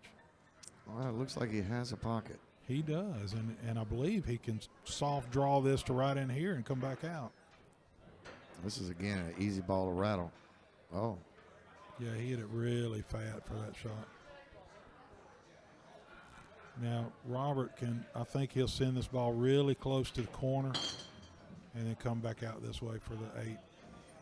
right. But now, since he's right-handed, not left-handed, I suspect he'll come up a little bit short. That's been the pattern so far. There's the spin releasing. I wish the end of your line was there because that's perfect. Yeah, he came more up here than I thought he would have to come a little bit closer to the Now the 9 ball on the side. pocket. A little bit of right English. Yeah, oh, my goodness. Yeah, he caught the rail on the way in a little bit there. And we get these tough tables here at Bumpers, Huntsville, Alabama. So this is Joe coming to the table. He's taking Joe his time. Johnson, not Tucker, right? Roger. I called him that a little bit ago, right before you got back. Said Tucker again. So you couldn't see it. He was off camera, but Joe approached that shot really slow, chalked his cue up good, kind of took his time. Yeah. I think he committed to staying down on the shot. He actually had some pre-shot routine there. That's great.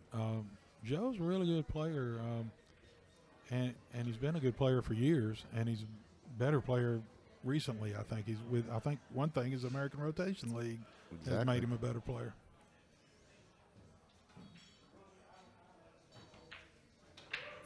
But he likes to brag about the time he beat me 2010, I believe it was, in the preliminary round here of the U.S. Amateur Championship. And I don't like for him to brag about that. Oh, But no, not really. I mean, he beat me, and that's an unfair statement because you're such a teacher of the game. In fact, it was you who taught me my very first game of one oh, pocket. let's don't talk about one pocket. Yeah, And I appreciated that lesson. Yeah, our very first match together, you and your Brian McDaniel, and my first match in serious pool, first game, first match of one pocket, race at 2. He's asking me all these questions about how do you do this and how do you do that. So I'm explaining, and he beats me. What was the score again? I believe it was 8-2, 8-1. That's just crazy. So I said, never again when we play. I'm not telling you anything. And I had retired from Don't one ask me pocket. anything. I had retired from one pocket at that point. I But think again, that- I couldn't have done it without your perfect Yeah. instruction. One pocket's a great game, and I don't mind helping people out, but I But really during the match? No, I normally do not want to help people during a serious pool match because it's not, for one thing, if it were just against me, that'd be one thing, but the better you play against me, the better your score is against everybody else in the league, and that's not fair to everybody else in the league. So that's why I avoid teaching people or helping people during league matches. So there's selfless Richard, again, thinking about the other players and the etiquette of the game. Yeah. So he made the 10 ball there, 11 ball. Yeah, he doesn't have a shot on this 12 though. Oh, he's got the 11 ball Yeah, next. 11 balls there. Right up here. This is his next shot, so it's a pretty easy shot. But he's got to worry about the cue ball coming back to this too far. He wants to hit it hard enough to pocket the ball, but he doesn't want to hit it hard enough. It's really thin, so he's not going to transfer a lot. I think he can pull this off pretty easily at that angle. Yeah, leave the cue ball right he has in a there. nice soft touch. Now here, these are all, we're to 2-point balls now, so they're still off. Yeah. He did what we call baby in the ball. Yeah, he didn't get it on a good line, like a bad putt. He knew it was critical, I think. And secondarily, now there's 5 balls on the table worth 10 points, and the score is 59-51. yeah, 2 points apiece. So you'll see We expect Joe to catch up here. as he makes the 12, the 13, 14, 15. They'll be pressed, and each time he gets 2 more points on the score. And he got good position on the 13. He can play it almost any way he wants. And that's the best choice. He went a little too far. It's not going to matter. Yeah, but he did go a little bit too far. I don't mind going around the table here, but I don't mind I would the just slow stop it. shot. Yeah, I would just stop it right there instead of going around. Yeah, he got worse, I think, than he could have been if just stopping it. Because I don't think he would ever miss it from if he'd have just rolled the cue ball up to right in there. I agree. He did make the ball, but Yeah, he did make it harder though. sometimes, again, back to just take what the table gives you or stroke it good. Yeah. So now Joe Johnson takes the lead, 61-59. Yeah, one good thing about this program here is you can see the progression through the match. They have the trend line of how they did. The yellow line represents how well each player did in each rack, and the other line is cumulative. So the blue, as we're going along, how far are you getting to the required 140 points at the top? So there you can see in the first racks and in the last couple, Rob didn't do as well. In the middle, he jumped out. Joe may be settling down now, getting his confidence back. We're streaming him on the internet, SeriousPool.com. Yep. We got the lights on. We're talking about him. Yeah, This talking bad about him. This is now where they're both 10-0. So this match determines the first of them to get a loss. Okay. But the interesting score is Rob Hall is breaking now. So you expect to get more points on your break. Oh, and he didn't hit it straight. Yeah, but look, 9 ball fell, so he got 1 point. Did another ball fall as well? I think just a 9 ball. And you'll see them update the score. So 9 and the 11. He's got a good clean shot on the one. Well, he's measuring it again. Must be close.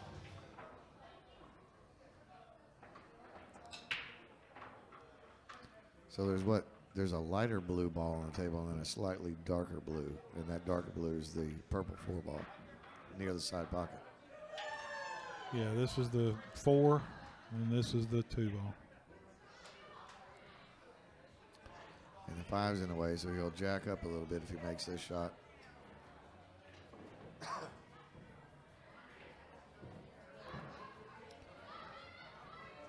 Again, so this is Robert Hall shooting. Looks like he's going to drift forward, maybe try to shoot the 2 ball on the side after the 1 ball. And in this game, you get break and ball in hand every time, regardless of what you do on the break. If you make a ball or you don't make a ball or you knock the cue ball off the table, it doesn't matter. Break and then followed by ball in hand. And the purpose, that has a couple of purposes. One of them is to sort of take the argument out of the rack, so it's not as important anymore out of the break, because there's been a lot of arguments over the years on 9 ball racking and breaking. So it takes that out of the picture. There's very, very, very few arguments about the game of American rotation. Joe Tucker did a great job of developing this game to remove all that and to remove a lot of the luck.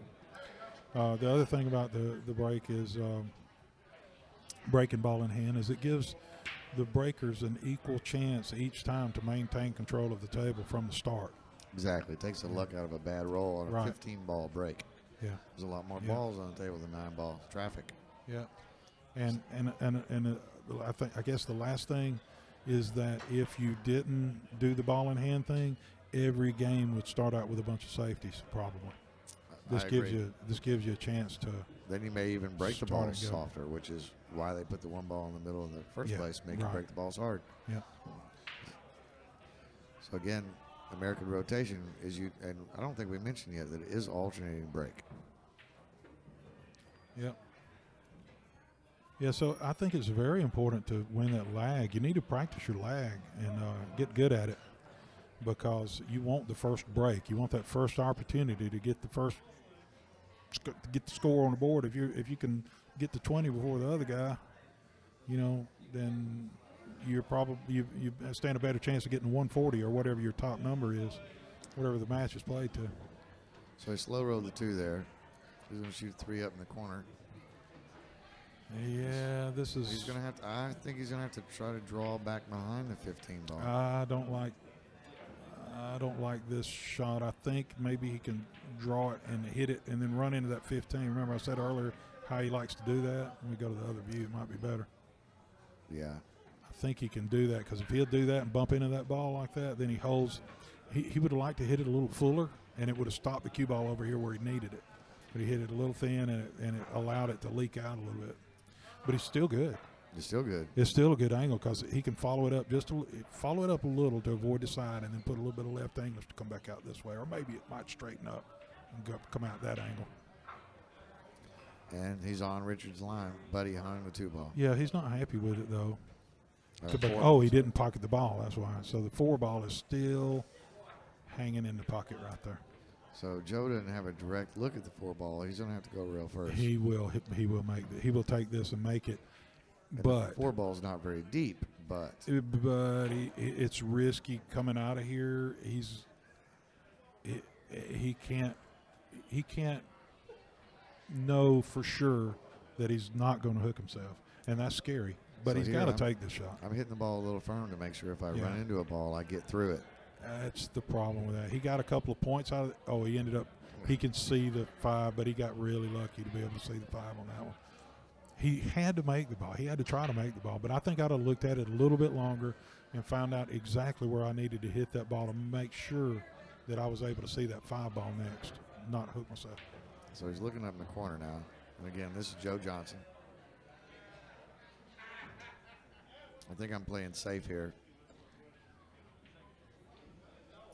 Almost every time I'm going to play safe.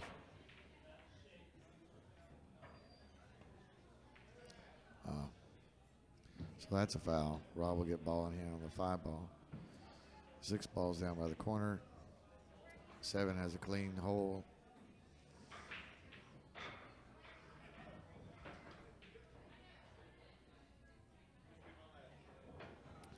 Right now, Robert's just walking around making his plan.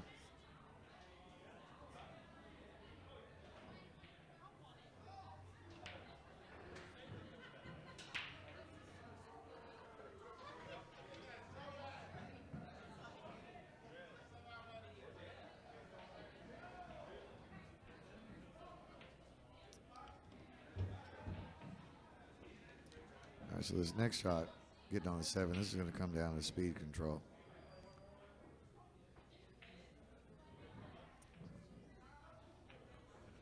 Just like that, nice speed.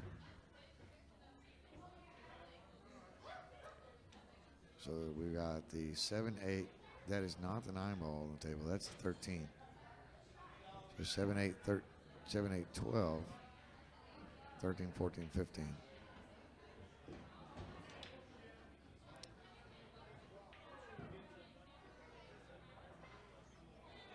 So the next shot will be on what looks like the 9 ball, but is actually a 13. So 8-13. Just one rail this. Don't get hooked behind the ball.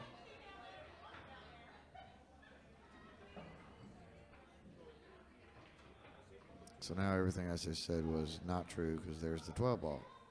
Sorry about that. We're going to work on the color a little bit more here in a minute.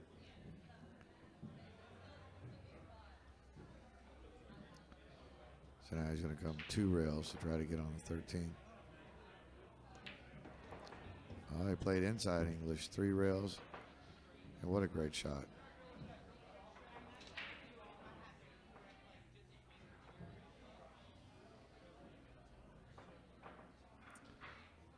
This is Robert Hall shooting right-handed. Normally he's left-handed, but he's played this entire session of American rotation right-handed to try to improve his game.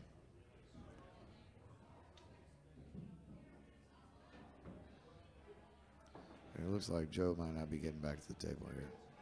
A little soft draw.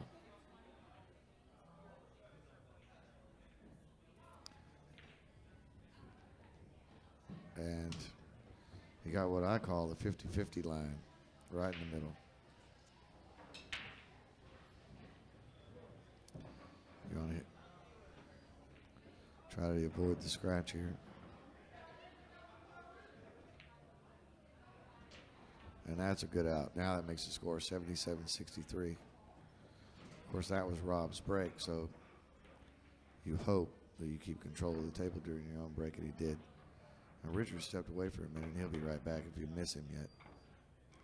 While Joe racks the ball, it's rack your own, alternating break. This is Joe Johnson racking and breaking. 15 ball in the front. 2-3 are directly behind the 15. One's in the middle. And right behind that's the 13 and 14. That's the way you rack American rotation.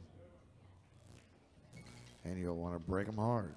You want to get the one ball where you can see it. You get ball in hand after the break no matter what.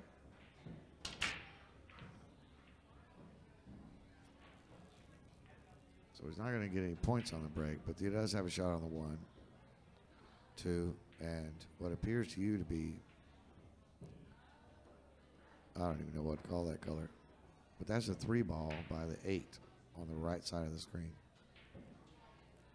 So it looks like you could play the 1, 2 pretty easily, get down and play the 3-10 combo.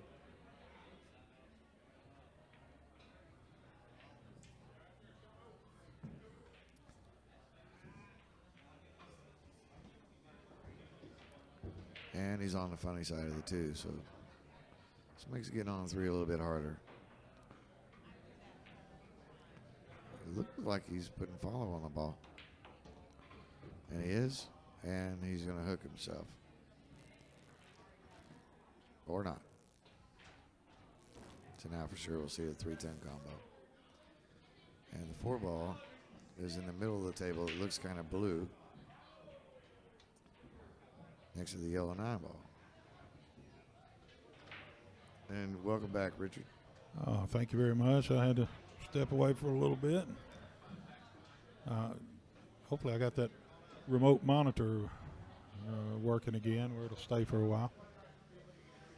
You got to have a monitor running here using Chromecast where the folks here can watch this great match here, while they're shooting pool.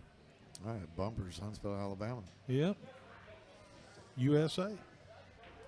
24. I say USA on there. It's, it's partially joking, but on the other hand, we have people from all around the world.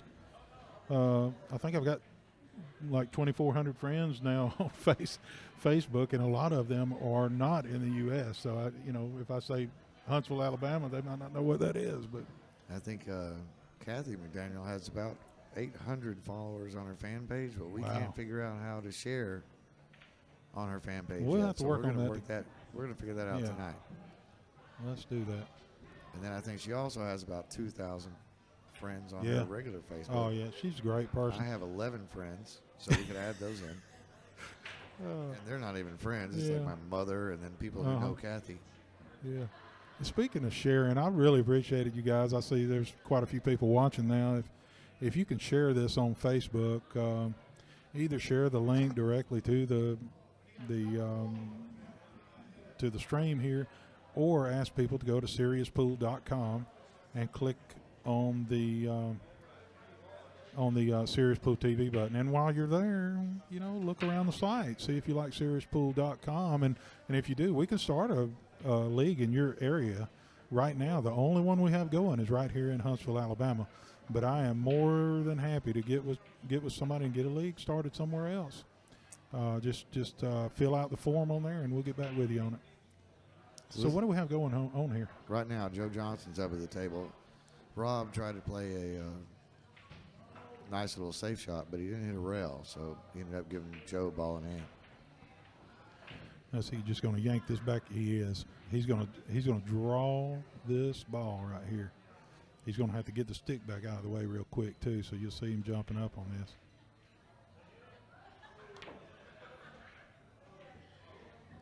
Yeah, that's the kind where you have got to hit it correctly to make sure it doesn't go off to one side or the other before it starts drawing back.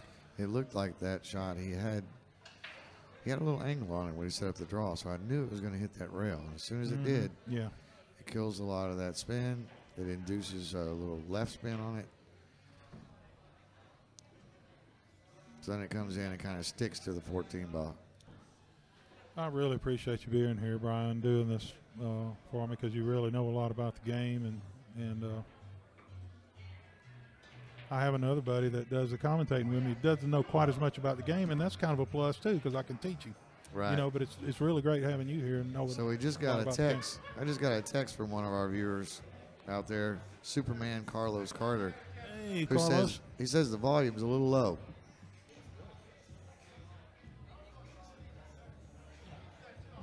So we're going to crank up the volume a little bit. So stand back. It's Rob Hall shooting now with the 4 ball. 5 balls right there. He'll be able to shoot that in the side. 6 is by the corner. Looks pretty good. And the 7 ball is right there by the 5.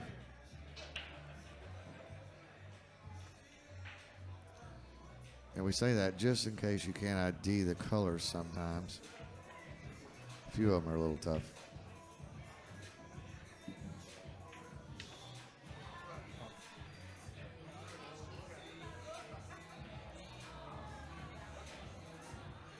Back to Superman Carlos Carter. He's another A+++ player that plays out of Huntsville, Alabama here at Bumpers.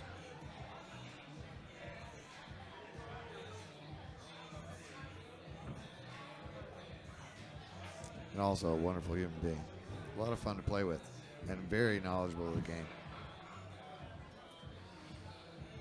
So now Rob's looking at the 6 ball. It looks like the 7 ball may not go in the bottom side here, so.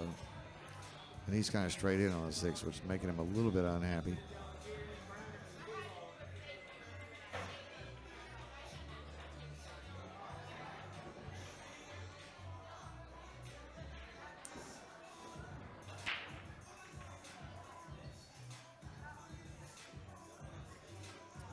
So it looks like he's going to draw the ball a little bit. He maybe want to try to bump the 7 so it'll go in the side. Oh no. We call that good action draw. And he got all of it. So now he's going to be kicking.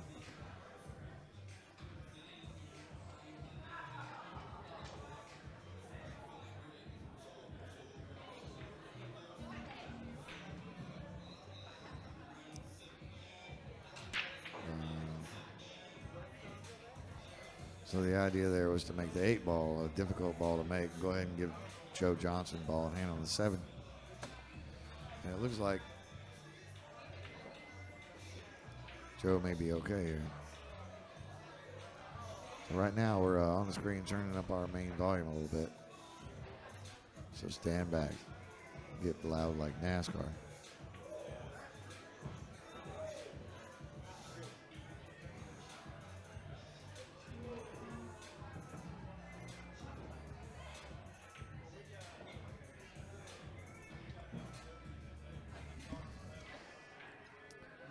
All right, so it looks like he's going to draw. And go ahead and take the 8-15 combo. And here the 15 is 2-point ball. And now the score is 80-67, racing to 140.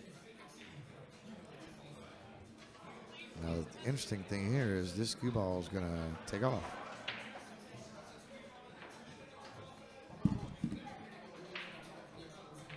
So he's going to want to think about what's happening next, and he's doing that right now. I believe hitting this ball easy is the best option, but it may freeze the 8 to the rail.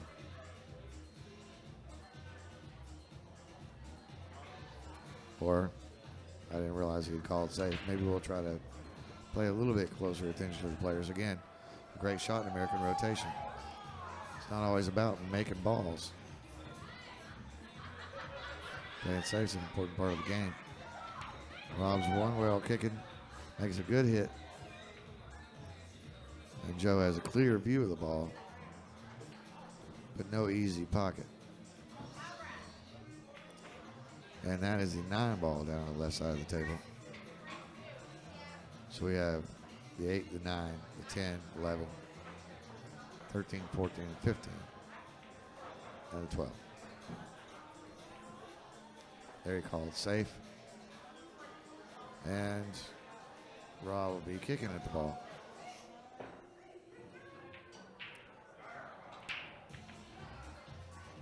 Again, it is a call safe game, so if you call a pocket and miss and get a lucky lead, you just tell your incoming player, just tells you to shoot again. So he did call safe, and he calls it out loud. Oh, he can hit it directly. Nope, I was wrong. Now, I'm pretty sure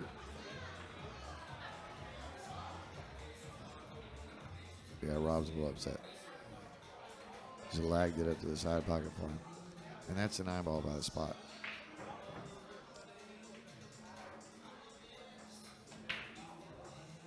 And I believe that ball goes. It's not so clear on the video, but Joe's looking at it like it goes.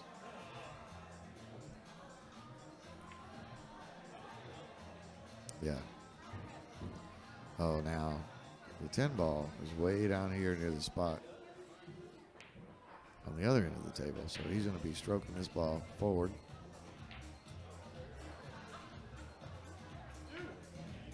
Again, another uncharacteristic miss. We got quite a few uncharacteristic misses going on tonight. There's a lot of pressure here on the live stream with all these people watching. Welcome back, Richard Andrews. Yeah, I'm going to try to see if I can pick the volume up a little bit. Because Carlos said it was too low. So I'm picking it up a little bit. He said like 2 out of 10 or something. So I'm going to crank it up a little bit and see if we can make it a little better for you guys. And here goes Rob's shot at the 10 ball. All right, let me know, Carlos.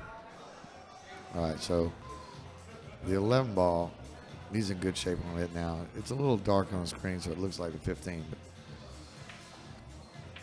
the burgundy-looking ball by the side pocket, that is the 11.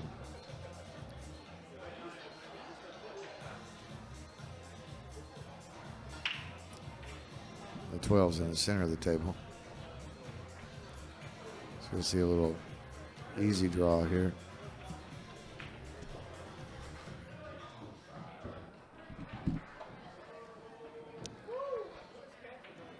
And he's got a little work to get on the 13 ball. He's going to shoot the 12 ball on the side. Looks like he's going to put a little bit of draw on the ball, come down one rail, and shoot it back out.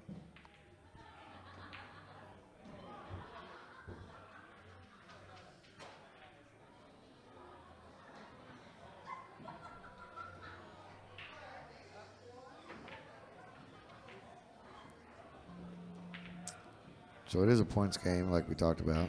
These balls are all worth 2 points apiece. Right now with Rob at 86-68 is the score. Alternating break. Joe Johnson broke this rack. Next rack will be Rob's. Oh. It's an uncharacteristic miss, but Yeah, pretty Robert was decently. saying, hold up. He didn't want it to get back to that side pocket to make it easy. Stopped in a good spot, but it looks like he's probably going to bank the ball back cross side. Yeah, I did listen to it a little bit, on the stream there on the other side, and it was a little weak. And then when the ad come on, You just the called my YouTube, commentary weak with all these people listening. no, your commentary is not weak. It's just I said you were a the good volume. Yeah, the volume of it. So I hope I fixed that a little bit ago, and hopefully it's a little bit better now. Joe paid a pretty good shot here. He left, Rob probably an unmakeable ball. Rob's caught playing safe. And I think Rob left Joe a shot. So this is Joe Johnson coming to the table. Again, these balls are 2 points apiece. So there's 6 points on the table.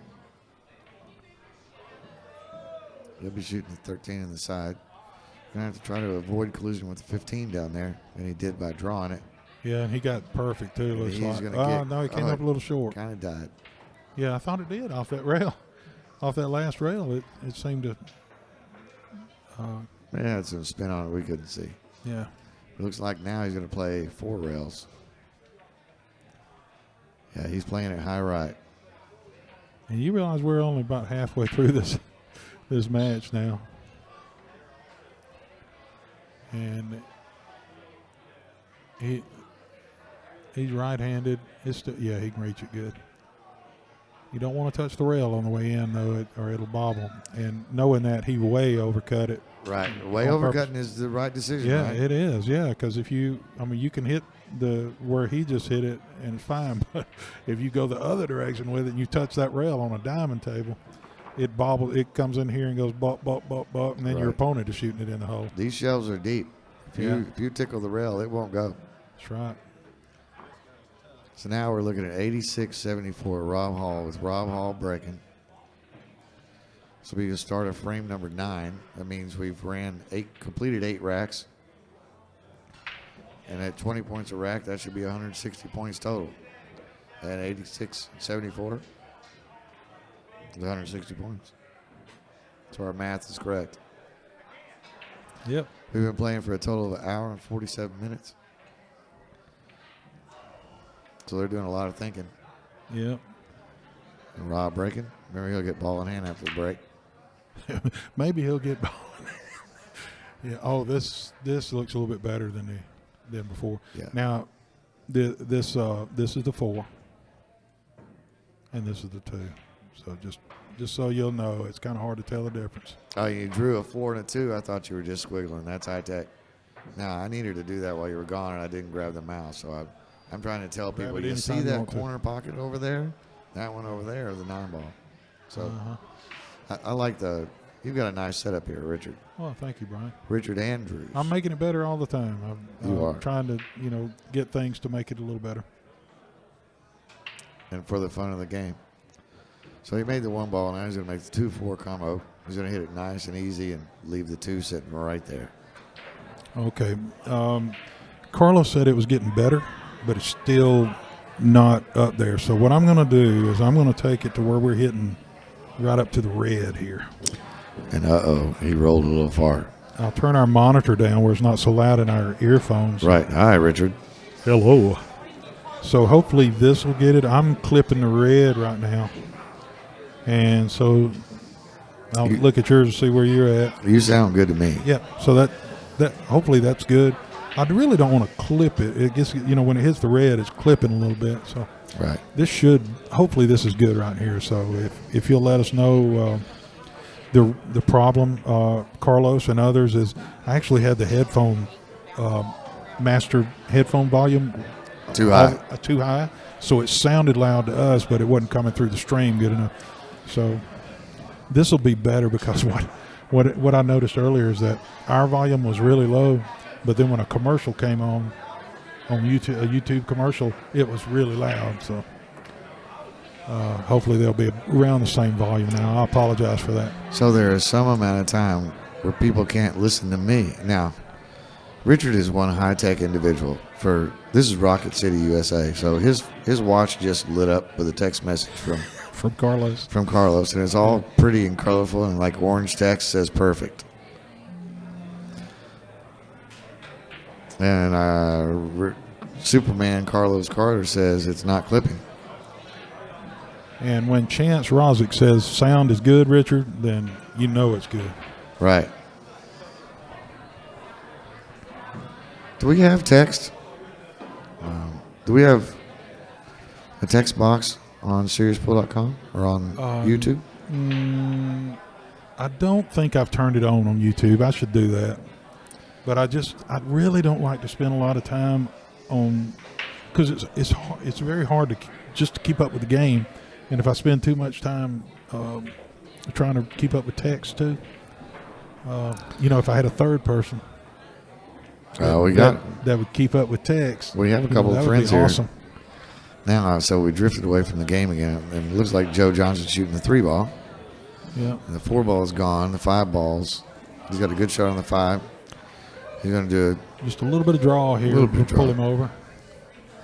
He's got to get good. He needed to go a little bit more over there because now, it's all inside English. yeah, just inside English, but don't put too much and get behind that 14 ball. Don't want to hit the 14.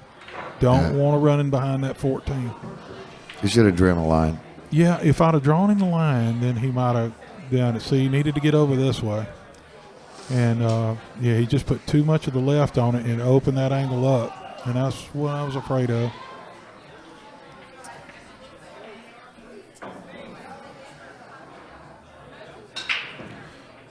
Thanks, Chance. You make us feel good. Now, see, we purposely leave the text off on YouTube so you guys can't say bad stuff about us. Yeah, but we're Chance is adding some stuff here on the Facebook side, and So I if you want, appreciate you that. can But I go to the really can't Facebook keep up site. with all that. Yeah, I can see it. I'll read it, and together eventually we'll start watching the game again. it actually is popping up here at the bottom of the screen. But the problem with it is it covers up some of my controls whenever a new one comes in. Oh, he made that. What a great shot. Now, And look at the payoff. I wish I could see that again because he kicked at that ball. Can you go back to the top view? Yeah, but I'm trying to see his angle here. Yeah. Oh, he's good. yeah, he's really good. So there's huge payoff in that kick shot right This there. is he's so tall that this may not be a tough shot for him. Yeah, I believe Joe is 6'4". Yeah, he's tall and mean. Right? No. Oh, no. yeah, Inside English killed it. Yeah, it did. I would have almost wanted. I know what he's trying to do, but I would have almost done this. I'd have had to look seriously at this anyway. Yeah. Just because I know that I'm. Once I come past that ball, I'm good. I'm good. But doing the inside, you're out of line. You're out of line. If you come far enough to get there, then you're running into possibly getting behind this ball. And I think in this situation here, I'm playing safe, trying to freeze behind the 14.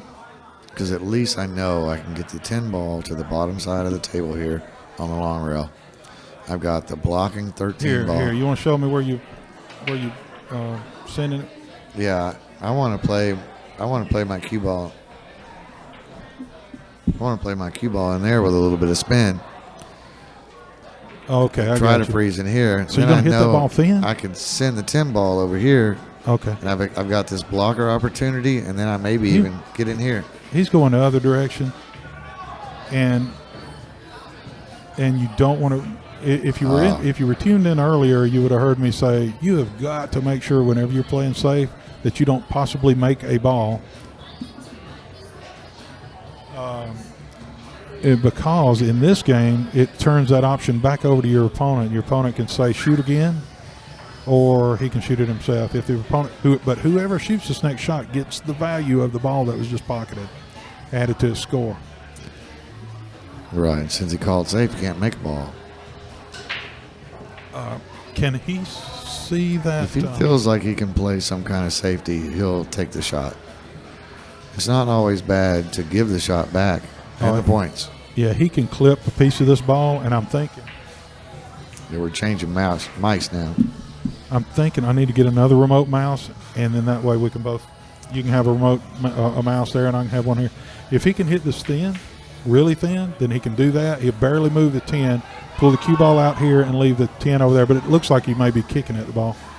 He's going to give it back. If he could do what I just pointed out, I think he would have tried it, though. Yep. So now they switch back, and Joe Johnson gets the points and has to execute the shot. I think Joe can do that. I think he just needs to hit it. If he hits it thin, I don't think he really needs to put any spin or anything on it.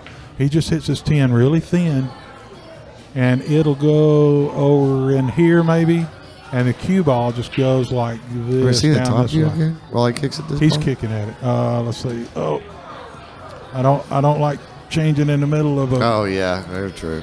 Now, In the what I middle of don't the shot. like there is I like kicking that ball with draw so that it tries to stick the cue ball in Yeah. that spot. And he did it with full right English and just let the cue ball go. Yeah, when you put draw on that kick shot off the rail, what it does is skid off of it's like puts a slide off of the rail, and so it's sliding when it contacts the object ball and just stops dead. Yeah, it's essentially stunned, perfectly Yeah. stunned.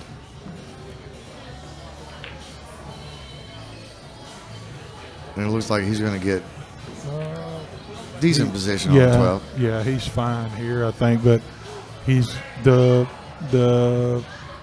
15 ball is blocking this area right in here. So he's got to make sure that he stays out of that area. So if he hits this soft, then he can come back into here and he'll be okay, I think. I don't know if he can hit it that soft and make it.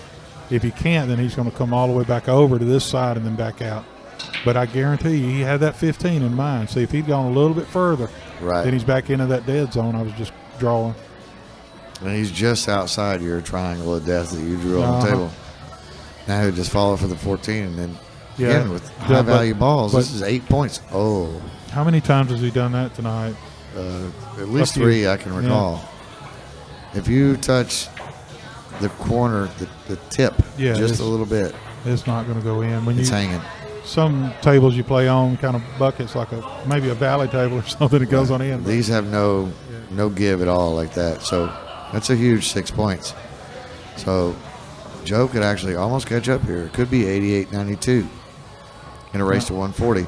And next rack, Joe's breaking, so advantage Joe. Yeah.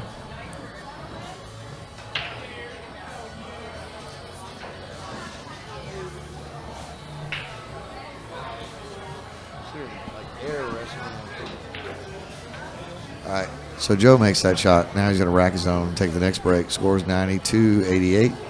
Race to 140.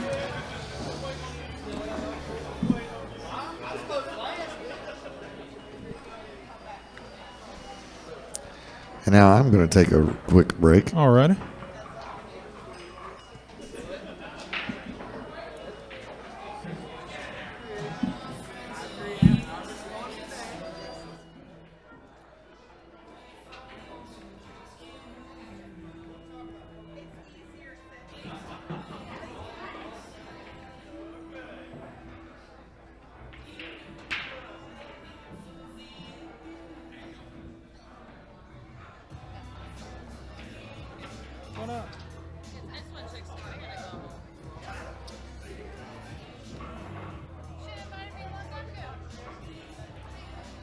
Well, I've been planning for him to do it.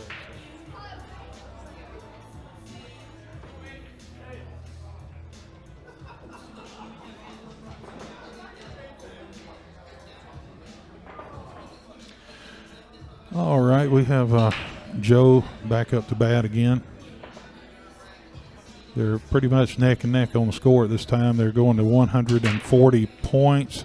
And it's okay that he scratched. It's not really going to penalize him unless he made any balls. I couldn't tell if he made anything. We'll see in a moment. If they press something on here, then we'll see. Yeah, he made the 5 ball. So that would go to his opponent, Robert Hall. But Joe still gets ball in hand. He gets to take the cue ball anywhere in hand, anywhere on the table.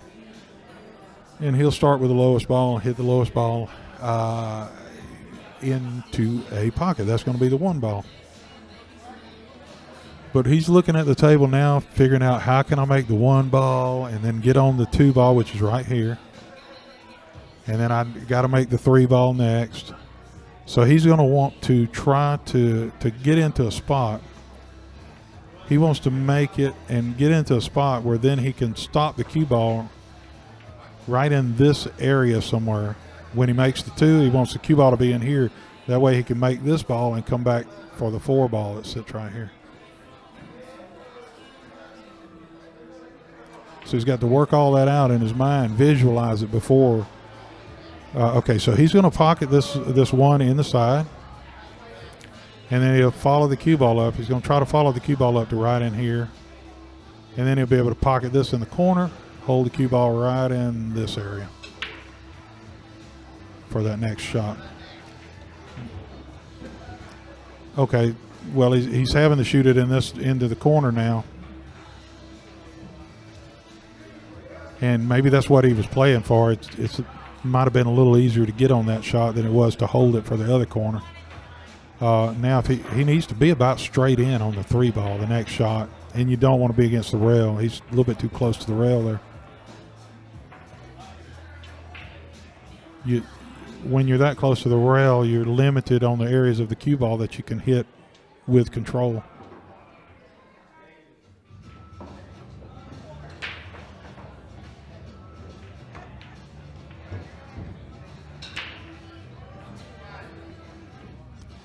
Okay, his next shot after making this 4 ball will be the 6 ball.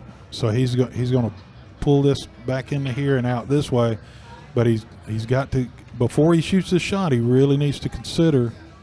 It's too bad that he missed that, but another thing he needed to consider is, where do I need to place the cue ball in order to make the 6 and then get back over somewhere where he can make the 7 in the corner.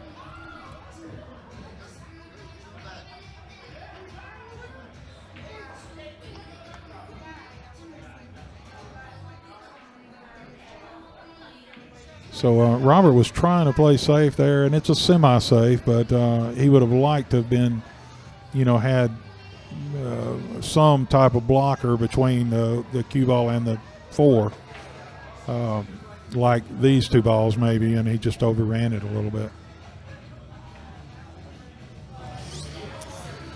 Although he does have him jacked up over a ball, and that's always a positive.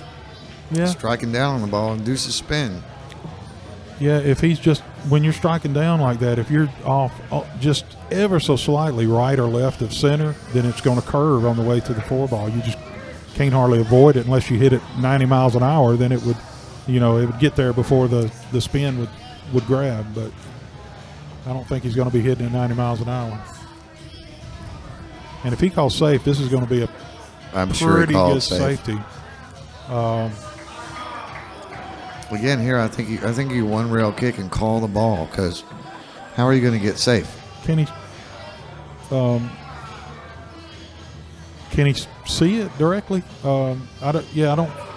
Even if he could, he could come.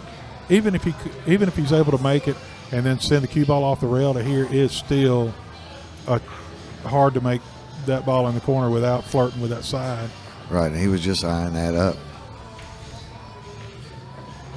I think he must have called that ball, because this was the place to go. If you're going to shoot at the 6 next, then this is where you needed to be over. Right, he did in show this it. area.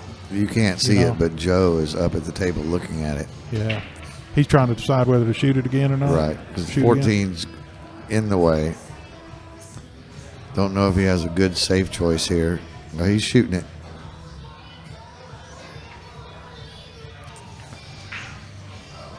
A little too hard. No, if he lands behind that ball. I thought he was trying to use these as blockers, but he came back behind the 13. So I just heard Rob call safe. I'm going to try to start paying attention to that a little more so we know what to expect. But Rob called safe. And here I don't mind shooting the ball almost straight with follow and try to follow the cue ball 1 rail behind the 8. Yeah, he'll be disappointed with that, although there's no real good shot, but he's got a lot of safety choices. I think I'm doing this. I'm sending this ball over this way and the cue ball this way, because then you got this ball and these 2 balls as blockers. I don't mind the ultra thin shot and then try to get behind that 2 ball cluster. So ultra thin it to the rail, and then cue ball almost goes straight. You can probably just use that without a pad if you want to.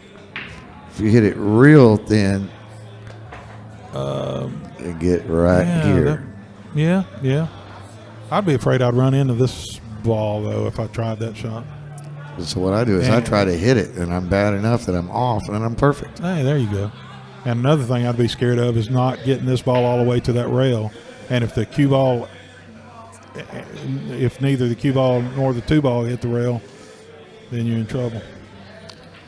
And that's why I'm a C player and you're an A plus. I think he hit it too hard, and he hit a little bit wrong angle for what I would have tried anyway. So he ran into the 13, and I think if he had shot with just enough to get it right up in here, it would have been. ended up I think he's really going to try nice to for make him. that ball. Nope. Putting him behind the 7. Oh, and he hit it good. Yeah, put him behind the 7 ball. Okay. So now Joe's back at the table in this middle of this safety battle. When he's striking down on the ball with left spin. This is going to take quite a bit of spin, I think. He thinned it. And didn't get the payoff he was looking for. Although he is froze to the 9 ball. Again, got Rob striking down on the ball, shooting the 2 ball on the side. Or 4 ball. 4 ball. I keep making that mistake. Next ball on the table is a 6. I think he may be leaving him behind these. Yeah. Yeah. Because it was like 100% shot for him where the other shot was not. So I think he could do this every time. Even if he's a little bit off here or off here, anywhere over here, he's still good. Still hooking the guy. That is true. I missed that. And that's one of the things I try to talk to Kathy McDaniel about all the time is, yeah, you could make that ball, but jacked up over on the 9, it's hard to get good position on the 6. So there's not a good payoff. And if you got a near 100% safe, especially froze to the ball safe. Yep. Then go for it. You have to consider it every time. I think this is what he's going to end up having to shoot. I like shooting at the first diamond there, so I'm going to say your drawing was a little too Yeah, I think too shallow. I think you come in here though if you hit the first diamond, don't you? Maybe not. Maybe you may be right. It's hard to tell from here. Well, now I always do this spinning, so Rob's shooting at the first diamond. We'll see. No, it looks to me like he's shooting right up in here.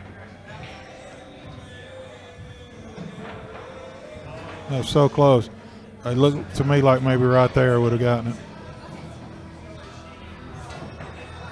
So now Rob Hall's back at the table. Score right now is close, 93-91, so every point matters. Somebody's bound to take control of the table soon. And that was Rob because he got a lockup save. So in all that safety battle, that's the first ball in hand. Oh, boy. And he missed it. Oh, boy.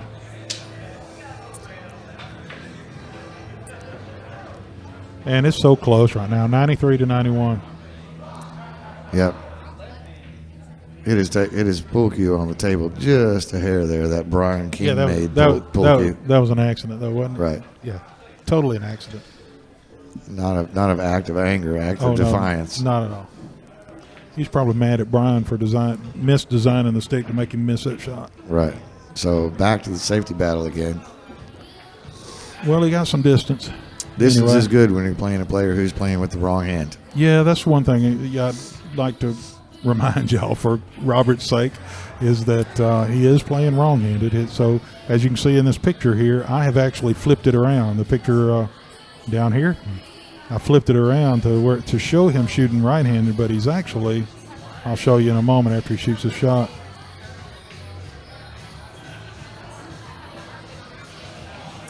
So yeah, the people that are now. He called the 2 ball, accidentally made another ball. Sorry, called the 4 ball. That's the real picture of him right there. Right. By the way. There he is, left-handed. He called the 4 ball and made another ball. So that gives the incoming player the option to take the points in the shot or give it back. And it looks like he's taking the points in the shot. Yeah, he's going to kick it. I think he's playing safe here.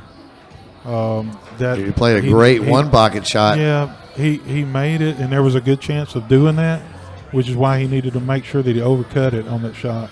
And he called to avoid that. He called the safety. Safety. And you got to know on that shot that it's a high percentage chance actually of pocketing it over there. But in this game, you don't want to try that. Exactly. So you want to make sure you overcut that instead of that ball coming across and going into this pocket, you'd rather it hit it thinner where it comes off like this and bumps into these balls and stays there, and then your cue ball is up here somewhere. So Rob took a poke at the 6 ball, and yes, we are watching a U.S. AMRO twice. Yeah. Masters team champion. And he's missing balls because he's shooting with the wrong hand, Yeah. which he's been doing the entire session. Right. And he does that so he gets an advantage later. If there's ever a ball he can't reach, he'll just shoot it right-handed. Yeah, also it gives everybody else a chance. Not that the other people in the league are not good. They're good players, but Robert is outstanding. I mean, left-handed. Absolutely. He he is one of the best amateurs there is. I mean, he had pros come into town and play and lose to him. So he's just. Yeah, we see that a lot. We Yeah. see him beat a lot of pros, and he breaks and runs a lot of American rotation racks. Meanwhile, Joe made a beautiful shot of the 6 ball. Yeah, he left him a direct shot at the 8 ball. Let's go to the camcorder view. So he's got a direct shot at this 8 ball, and he. Did you try to stick the cue ball there? Maybe. I'm not sure. I would have to look this over and see whether I need to come off like that and over this way. I think you can do that because that turned out okay for him, but I think the other way might have turned out nice because the 9 was there to stop the 8 right here. It would stop the 8 there. So if you bring the cue ball out this way, it's. And Joe's looking straight at the ball right now like he can hit it. I think he's actually looking. He may be able to pocket the ball. He's looking at it. Or maybe he's looking at the scratch line. He's got to be looking at the scratch line. I don't know. He's aiming like he can fire it into the corner. Oh, now he backed off.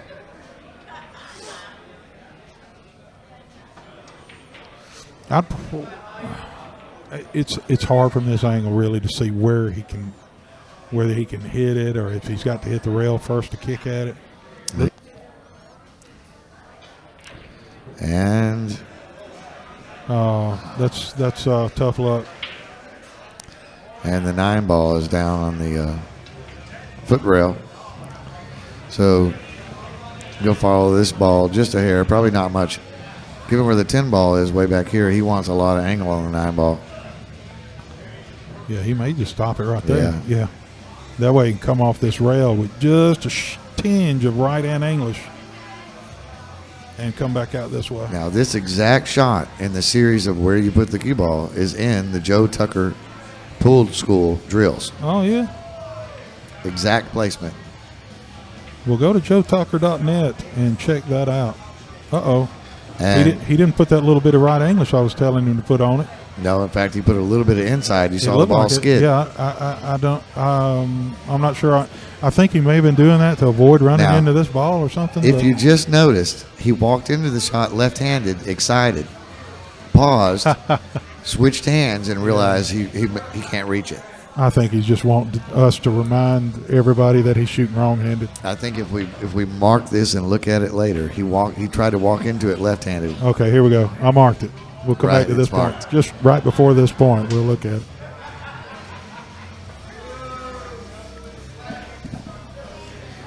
Now you're cutting this ball with a lot of running English to try to avoid the 15, I believe. Maybe not with the bridge. That kind of takes the English out. How do we switch to the other view?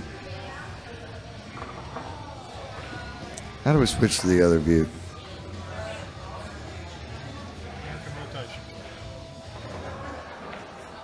And you can also do this. Oh,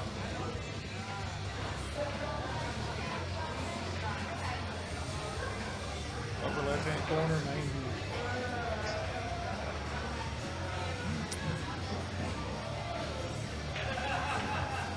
well, so he left him an unmakeable ball. To go back to the shots I like shooting this ball straight with a little bit of follow when you're playing safe.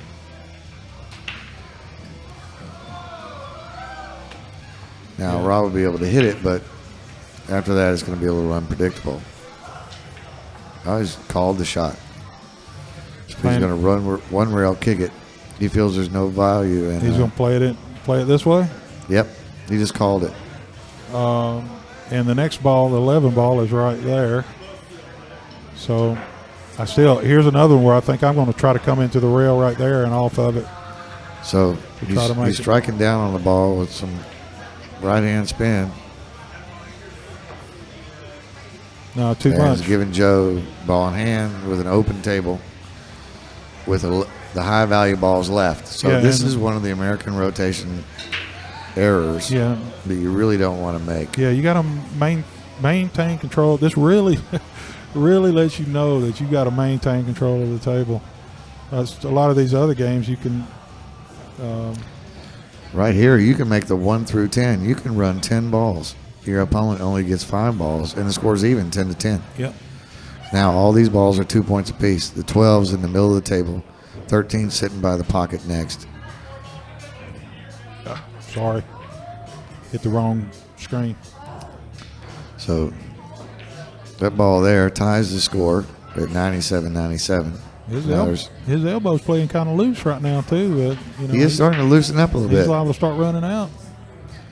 He hadn't played loose yet. That was too much. Yeah. He's unhappy with that because he let up. It's like a decelerating stroke there, and because he wanted to bring that back to about right in there. Just as we were saying, he was getting loose. He tightened up a little bit. He did. Yeah. Sometimes if you slow down in your stroke, that's bad. Yeah. You got to make sure you're accelerating through the cue ball, or accelerating at least up to the point of the cue ball. Now here, I spin this bank. I shoot this 14 ball almost straight into the rail with left-hand spin, and then he's playing safe. Looks like. Oh no! I think at this point he's going to try to get behind that 15 ball. What a! It's still long either way, so that was a good shot.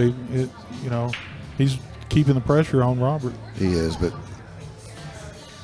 back where it is though, back down here like that. Right. That's why if I was Joe, I think I'm going for that last ball, and then he. Yeah, he just underhit that. Yeah. But see, he was tracking right down that. That's exactly what he wanted to do there. Playing essentially the same shot Joe was playing from a different direction. Yeah. So now you just shoot this ball straight. Commit. Just pocket it. Just don't worry about the cue ball. Just pocket this object ball. And he hit it soft. Kind of babied the ball a little bit. Yeah.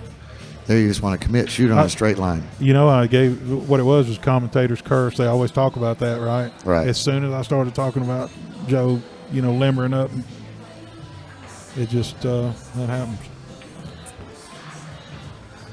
So now, I know it's a coincidence, but it does seem to happen a lot. I don't believe in coincidence till the 15th time in a row. 99-99. Now it's 101-99. Wow, that's amazing. With Rob breaking. So in a race to 140, we're now roughly 40 points away from a winner, which is 2 racks. Here's pull my whiteboard up. I want to show you something. So while he's doing that, you can look at his name. So Rob Hall's breaking. Right here and right here represents the previous game that they just played. So that'll show you, where they were at that point. So this yellow greenish line shows in each rack how they performed. And then, this going down is deceiving a little bit because that's the starting of this rack. They're both at 0. They're both at 0 right now. So Rob performed better in the last rack than he did in the rack 2 racks ago, but he's still trending down from the middle of the match, which he seems to be getting ahead, and then Joe creeps back in. Rob gets ahead, creeps back in. They're so close. With 40 points to go, roughly 39 and 41. This is a critical rack.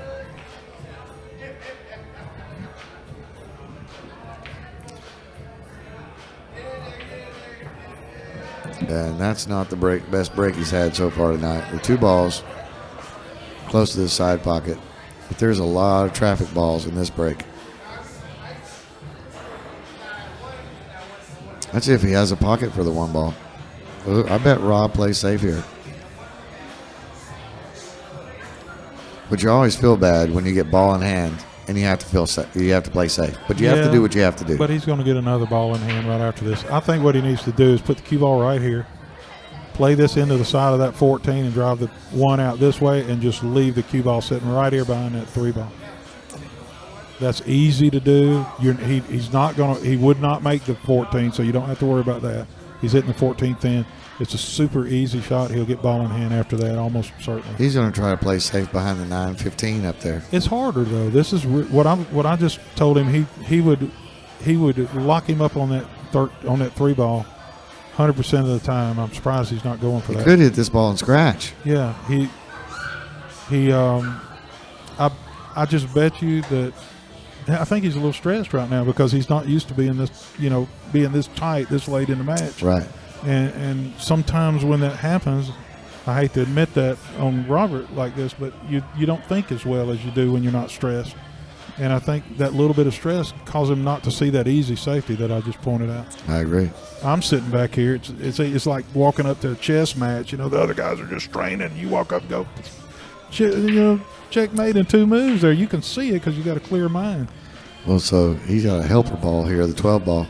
If he overcuts it, well, not if he overcut it that, but look, he slowed down in his stroke again. He's playing tentative. He's hitting the ball soft. Yeah, he did. Yeah. You got to let stroke out. And Robert cannot miss this. He's going to play it in the side pocket, and I really don't know whether he's going to just go ahead and try to play it off that 2 and hope he gets shape, or try to not play it off of the 2 where the 2 stays there for an easy shot into the side. But either way, he's not going to miss that 1 ball because the 2 made the hole easy. Right. You think he drew it up that way with the 2 ball nearly straight in the corner? I don't think so. I think he drew it up with thinking the 2 would come out for the corner or the side, and just hoping. Because now he's got a tricky shot to try to get back on the 3 ball. He'll be forced to shoot the 3-14 combo. He left-handed would probably be comfortable with that 3-14 these balls here combo, but I'm not sure he'll be too confident with that shot. If he makes this in the corner down there and then pulls the cue ball back like this, I still don't think he'll be comfortable making this ball. I think he's going to have to figure out what kind of safety he's going to play.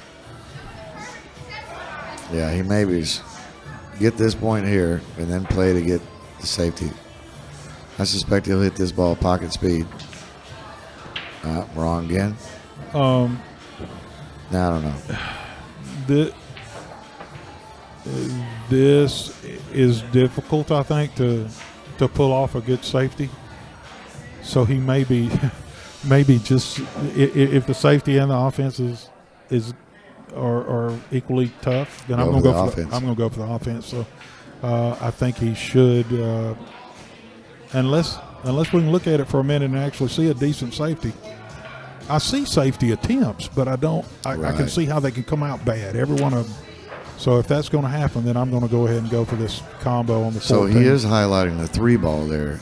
The 4 ball is next. It looks slightly blue. It's by the side pocket after this. But if he makes the cue ball is going to run into this ball and stop, and he'll have the 3 next, and he can get on the 4 ball no problem. Right. But that's Well, that was almost a great shot. It was, but what I was trying to point out was I saw a bunch of safety possibilities, but almost every one of them had a strong possibility of leaving him a decent shot after that. So what about this shot? So that is the 4 ball by the side. The power draw here is very hard. So you got to follow, right? Yeah, if you want to be able to, you want to shoot 4. the 4 in the side, that's all you've got next. That requires you to follow the ball. And I'm looking dead down the line, and it is almost straight in. This is one where I might try to find out a safety, because I tend to miss this shot too often and bobble the ball and just leave it there for my opponent. So I would probably rather, if I can see something that's a decent safe, I'd go ahead and shoot that. I think he's playing safe. Because even if you pocket this ball, he got a little unlucky and collided with a 9 there. Just a bad plan, bad execution, but the idea was good. Yeah, I think safety was the play, because even if he had pocketed that ball, he couldn't do anything with the 4, so it didn't buy him much trying to go the offensive route. I like the safety here. I suspect Rob is going to try to freeze him to the 5 ball. He's going to shoot the 3 ball almost straight. Freeze behind the 5.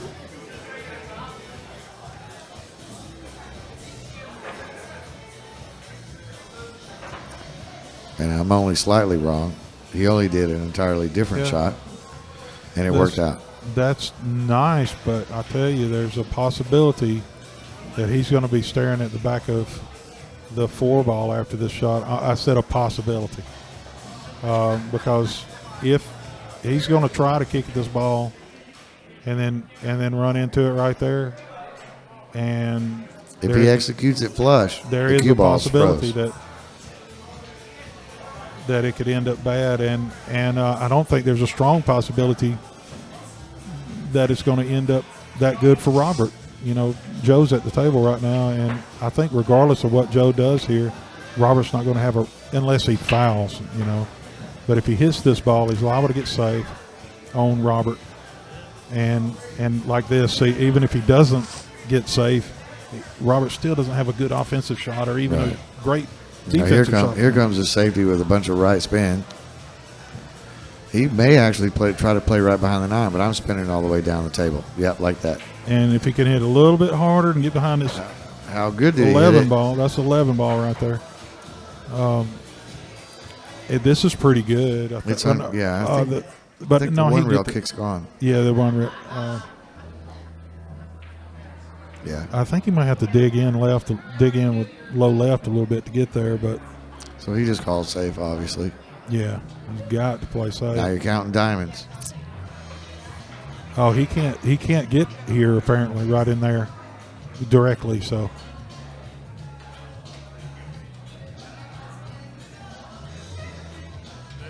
wow, how about that hit? That was a good hit.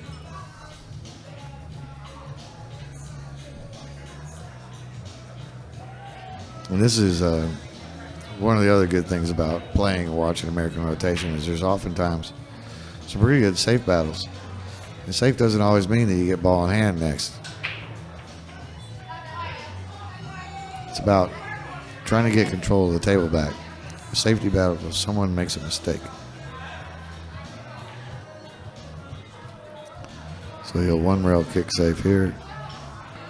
And that did not work out at all. That's not what he wanted. Joe doesn't have a pocket for that 3 ball. So he's going to play safe. Unless maybe, let's pick a crazy world where he caroms off the 3, makes the 14, 10, 12 combo inside. In the corner? Yep. Yeah, that's that may be on. Actually, he may go straight for the 4 ball combo.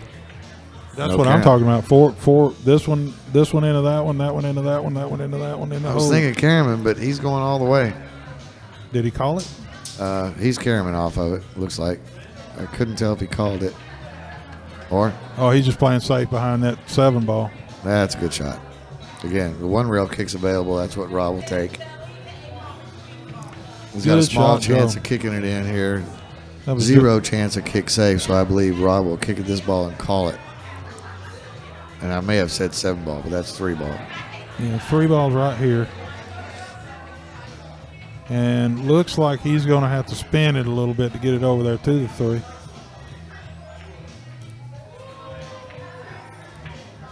And he left nothing. Nothing. We hit it on the pro side. Yeah. Call it the pro side because if it freezes to the bottom rail, it's difficult to cut in, right? I'm going to be hitting this thin. It's going to come off the rail and up this way somewhere a little bit. I'm going to be concentrating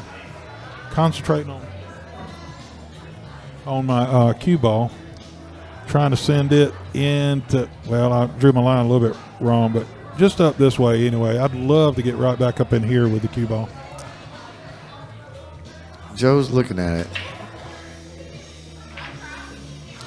So can you super thin this ball and just come almost straight back? This way? Below the knot, yeah. I don't know. That seems too touchy to me. It seems a lot easier to bring it over this way.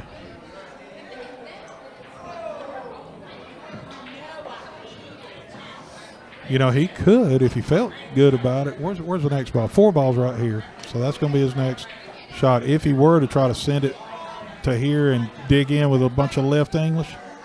Yeah, not trying to make the ball. No, I'm saying if he did try to make it, that is possible. Right. He'd really have to. Looks like he might have tried it. Oh, how good did he hit it going behind the 8 ball? If he's playing safe, but if he was calling that ball, he's having to shoot again. He must have called safe because he walked away a little smug there. And Joe and I just made a face at each other. Great. That was awesome. So far, that was safety shot of the night. Yeah. And so if we had like a sports center version of billiard shots, that's on it. We'd lock that in right there. That's on it.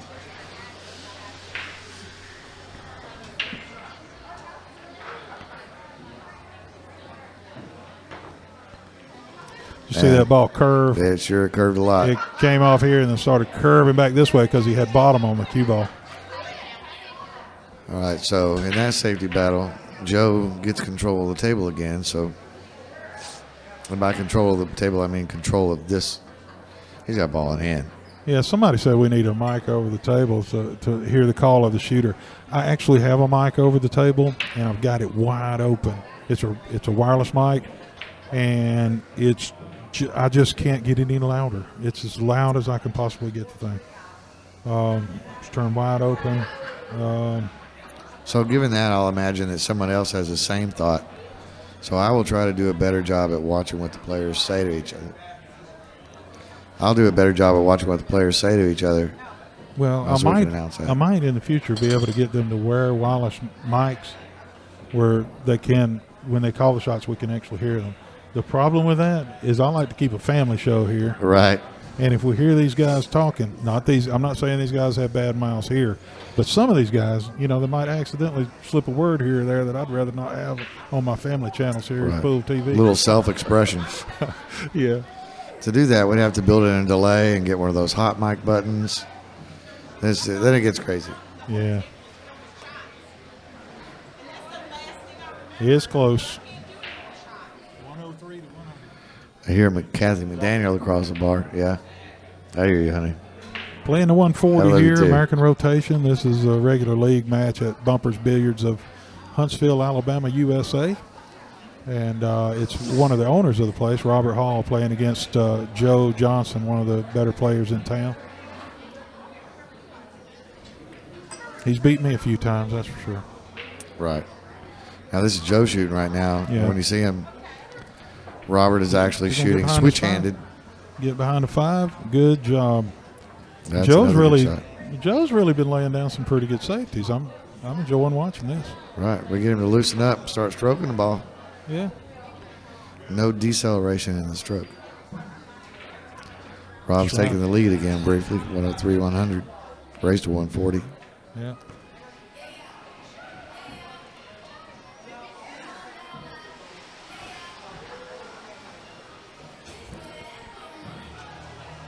This is a tough ball to hit. I think he's going to end up having to curve this around the 5 and come in like that. Oh, he's got a piece. No, he can come in up here. So if he can do that, that's fine. That's easier. I thought the 5 was. Oh, he can't do that. No, so he's just locking the 5 ball up. He's tying the 5 ball up, but that he's on 1 foul now, and so if Joe can get Robert to foul 3 times consecutively, then what Joe will get is 2 balls in hands, with the first ball in hand being a free shot where he can make any ball he wants to. And I just talked about it being a family channel. I wasn't going to say the word family show because I wasn't going to call you out on that. Okay. But I wasn't going there. It just went there. Right. Anyway, so I think he'll try to play safe on him again, get him on 3 fouls, because what you get is the first ball in hand is a free shot, and he can hit any ball he wants to first. So he could, let's say, pocket the 9 ball and then run his cue ball into those balls, break those up. And then he's got a free table. Then he gets ball in hand again, and he has to hit the lowest ball after that. There's a huge penalty for 3 fouling. It's a huge penalty, but it's way more fair and makes the game a better game than it would if you said, oh, he loses the entire game. Because if you did that, then people would right off the bat be trying to do 3 foul, 3 foul, 3 foul. Well, and games have no value because it's a points game. Yeah, we need points. So if you don't make a ball, you don't need to get credit for that ball, and that's what this Right. game forces you to. You're not going to make the 15 on the break and win the ball like you did. So Joe's playing safe. He's going to try to freeze up to the 15 with the cue ball. Well, Oh, no. he went ahead and broke him up. He took a different route there, which is to break him up and play safe, and that's also good. But I like the 3 foul there. I would think I would have gone for the 3 foul, because the free shot would have allowed him to do what he just did and clear those up and pocket a ball. because he might not get it. He's going to now. He's got an easy shot now, but he didn't have to. So that's a pretty one. big mistake there. The 4 and 5 are down here at the bottom of the table. So he's got a really easy shot on the 4, good easy position on the 5. The 6 ball, I don't think it has a pocket. So we'll see. Right now, he's looking at the 6 ball, trying to figure out what he's going to do, where he wants to try to make it. It looks like he's eyeing the 6-12 combo. So now he has a goal. I'm thinking, though, he may be, when he gets to 6, he may be able to put some draw on the cue ball, which puts a little bit of top on the 6 ball, and then hit it into here. And then it comes over to here, and it's still got some top rotation on it, and it'll go on. The 6 will go on into the hole and gets the 10 out into the open. That's a good shot, but I don't think that shot's on his radar right now. One thing about that, though, he'd have to get perfect on that 6 ball. He'd want to be about right there. If he's off to one side or the other, he can't do the type of rotation. He could probably still make the ball the way I'm talking about without the top, but it's a lot iffier. So he's going the 2-rail inside English shot. What's he going to do after this, though? Bank into the side pocket here or what? Oh, okay. So now he's got a shot in the side pocket. A little difficult position Just for follow the it 7. up. Yeah, I think he just follows it up. So 6 here, and then follow the cue ball up to right in there.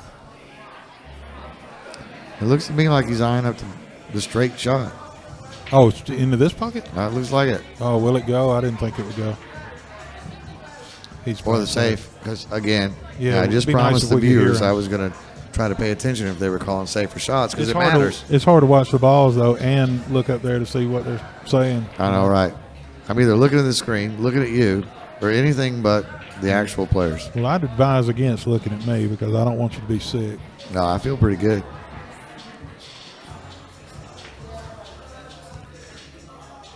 Richard's also not just a good human being; he's a beautiful human being. Oh, yeah.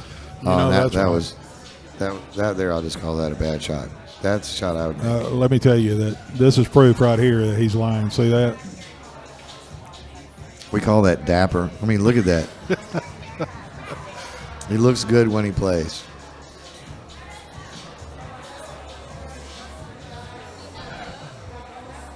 So there's a safe shot. Oh, he's going to get behind that 14, maybe. It is. No.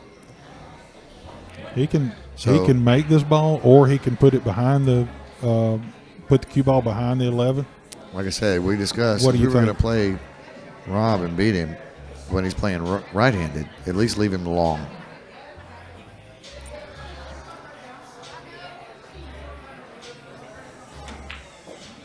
And Rob he lets fired the it, stroke didn't he? out and He hits the did. ball. I Gets think a little unlucky, but yeah, he got really unlucky right there.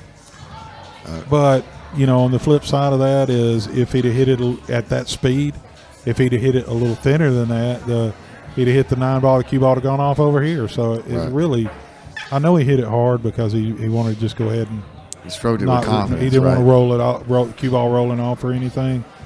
But it really lessened his chance of So here comes the getting on the safe. 7 ball. Rob is called safe. This is a 7 right here. The next ball he's shooting at, and here's the 8 ball. And the 9 is by the side. Yeah.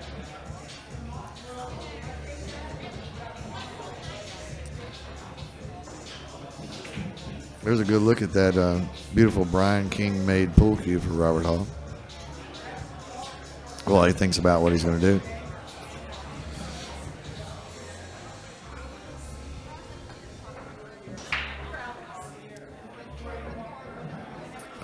And that didn't pay off very well. Yeah, he'll be pretty upset with that shot.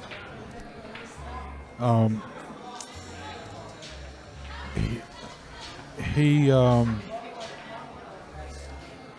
not going to guess what he's going to do here. He's hitting the ball just a hair high center. He's just going to let it go. Yeah. And I wish he'd have thought about it a little bit longer. I think he was trying to run into that 8 ball and just maybe something would come out of it. Now, if you hook yourself, there's no advantage to letting your opponent go ahead and shoot. That is not one of the options. Right. So here comes the safe. I think he's going to try to leave the cue ball over here behind that 14 somewhere. That's exactly what he did. And it didn't quite get there. Yeah, but it may be okay because of the distance. Left Rob a long, straight shot, right-handed. That's yeah. And I think he may be able to go ahead and put that ball in and punch it over a little bit. So I'm expecting maybe it'll just come, cue ball will come straight over that way.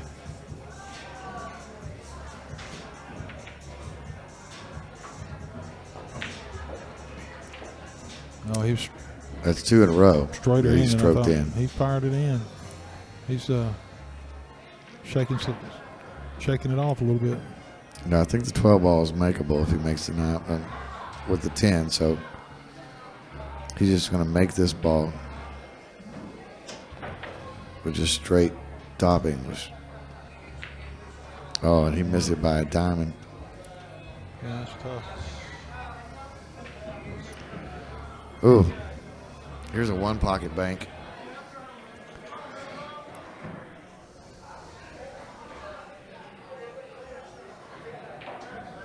This is I believe, a tricky, safe shot to make.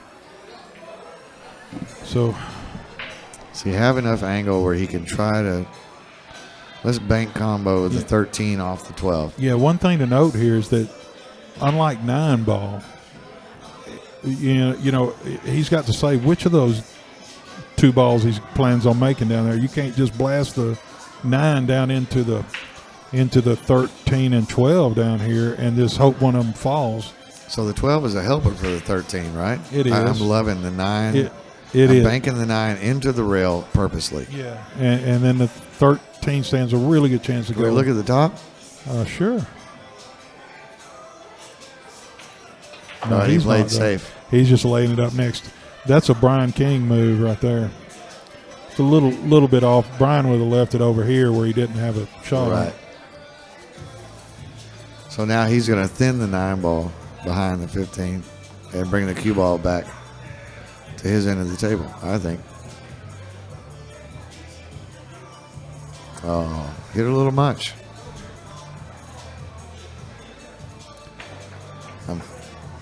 I'm drawing the bank in. Can he cross this over? Can he? I think he can shoot it straight with draw and shorten the angle and pocket the 9. Nope. Shoot, where does he want the cue? Where's he? I was wrong. He's hitting it high. He's playing it safe. Yeah, and see now he's jacking him up now over these balls. So Rob Hall is giving it back to Joe. Going to let him shoot again. Meaning Joe was trying to make the 13, I guess, and just missed it. Right. So that's true. He had to have called a shot. Again, I'm not paying attention to the players. Here I say you get nice and comfortable, commit, and just make the ball. If you weren't jacked up, you wouldn't feel that bad about it. You know, I say it's a 80% shot. It'd be about 50 for me, maybe. He must have called. Yeah, he called safe. I think he was playing safe. He did because ball. he was watching the cue ball, hoping it didn't get behind the 11. Yeah, he's wanting to come off that rail and end up right here behind that 11. So Rob's going to probably call the 12 ball here, which brings in a potential scratch. I'm not liking that 12 ball very much. I'm crossing the 9 over and leaving my cue ball right here, I think. Maybe, as long as I can get the 9 ball far enough off the rail with that shot. Played safe and played Almost down my line. Whoever wins this battle is going to rack up some points. So he's going to spin it. Yeah, and he wants to come off, send the 9 down this way and the cue ball back over this way. And when I do that, I'm calling the 9 ball somewhere. Oh, you are? Oh, yeah. I would do that in 10 ball, but not in this game. I would have played safe, trying to knock the 9 this direction and the cue ball come off this way. The ball was sitting right there. So when I played Joe in American rotation, what I remembered is playing tentative kicks, calling safe, and I kicked 5 of them in. Well, if you thought you could make it, Rob that's just another missed thing. the whole He ball, missed. I think. Not only did he miss the ball, but he took this ball from a not so easy place to you can make it from anywhere on this, anywhere over here. You can So make that ball. This plan now with the 10 ball, this is critical. It's going to be the 10-12 is going to decide who takes all these points. And he's got the 12's easy now. If he's just got to put he can get all the way to the end rail, anywhere down in here. And Are you concerned at all about where the 10 ball goes after that shot? That's my worry. No, I'm not too much. No, I'm thinking it'll stay on this side of the 13 and it'll be fine. I'm thinking. I think he's got a light angle here for what he's trying to do. Oh, okay. No, I'm not a fan of that. I don't like it now. I like it if he had put the cue ball anywhere in this zone, then I'd have been fine with it. But now I don't like it very much. Now I'm shooting the soft carom. I'm caraming off the 10. I am too, and I'm leaving the. My next shot will be the 10 in this side pocket over here. Right, I want the cue ball right where the 12 ball is. Exactly. Yep. And you're also going to put a little bit of right hand English on it, on the cue ball, on this shot. He's putting a little left on it. It's going to be. I would put right. He put right. Yeah, he put right. You sure you're looking at it right? I was looking from this way. I know, but what I'm saying is, Okay. if he'd have put left on it, it would have hit that rail and run into the 13. But it hit that rail and checked up. Okay, so I was watching him. I wasn't watching, but it looked like so. Nice soft shot because he hit it. Ball. But he hit that ball way harder than you and I would have hit it. I think. Right. The previous shot. Especially since I'm commentating, I would have hit it perfect. Yeah, oh yeah, it's easy to hit it from here. All right, we're going to see a stop shot. We're going to see 2 stop shots. Right. We almost saw a banked ball rattle in these tight pockets. This one I don't play a stop shot. I come off that rail and back out a little bit. Yeah. Just roll it. You don't have to really do anything with it. I would put a little bit of top on this, just a little bit of top and come out. It doesn't matter too much where he lands over there. No, but I like this because he's got plenty of angle to come back up the table. Yeah, he just did anything other than straight in, he's okay. Here I do want to hit a target. No. So let me tell you what I think. Got to stay away from the 15 on that. This is what I think. Sometimes you're not playing good position on that ball because you're just thinking anywhere down there is good enough, right? And you need to stay focused on that last shot. Yeah, I'm making sure that I don't touch that 15 on the way off the rail. Absolutely. Oh, sorry. Oh, it's right there. Now the score is up the top of the screen, somewhat translucent. 115-105. With here's the other thing about this game. It's close, but Joe's breaking, so that doesn't show up in the score yet, but it will in a minute for the good players.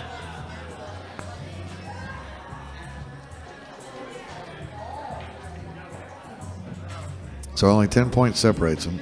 What Joe doesn't want to do here is make 6 or 7 of the little balls, get 6 or 7 points, and then miss and let Rob run out and get 13 or 14. That's for sure. Again, I'd like to thank everybody that tuned in this evening and share it. Or if you tune in later on, this will be up on the. It'll take me a little bit, but I'll make this public. You have something to say about that? What a great time for a break like that. Yeah, how many did he make? He made 3 points, but how many? I think I believe he made 2 balls. 15 in the 2. 3 points.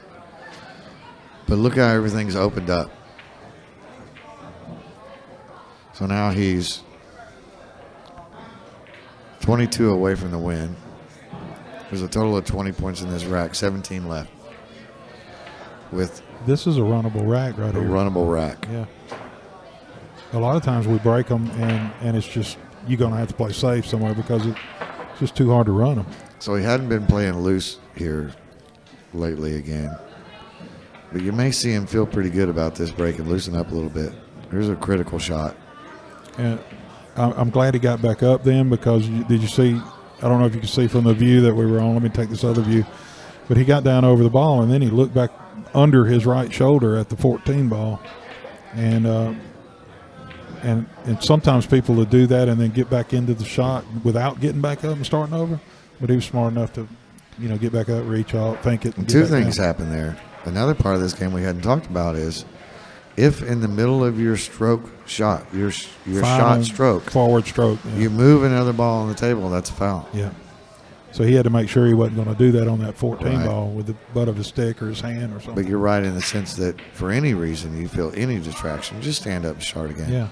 And he made a pretty good shot on the 4 ball here. I mean, on the 3 ball. If So- the 4 ball fits. So even if the waitress is cleaning the light over your head over the table, should you get back and then get back down over your shot? That would never happen here at Bumpers no. in Huntsville. No, sir.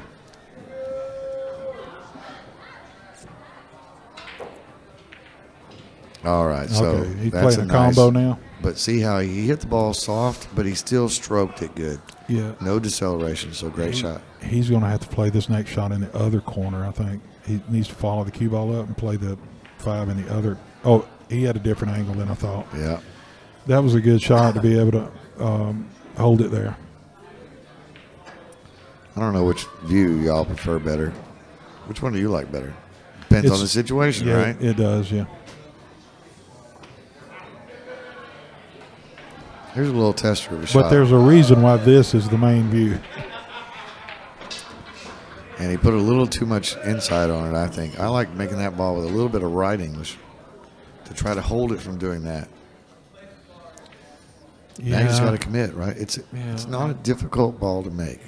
It's just a cut shot. You can see it. Yeah, he's got to make sure he doesn't hook himself after this too, though, because the 7 ball's right here.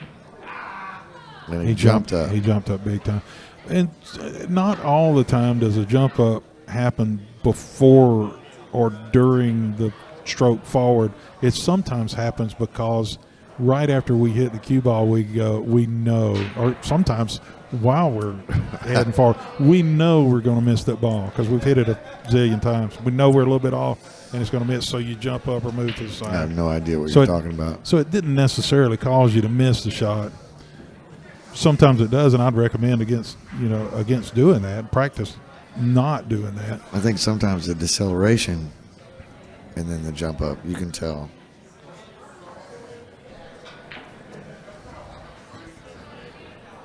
Let's see what he's up to here. Is he going to hit it? Yeah, I think he hit it good. So he's going to play the 7-8 combo. Hit it nice and soft and leave the 7 sitting in the hole.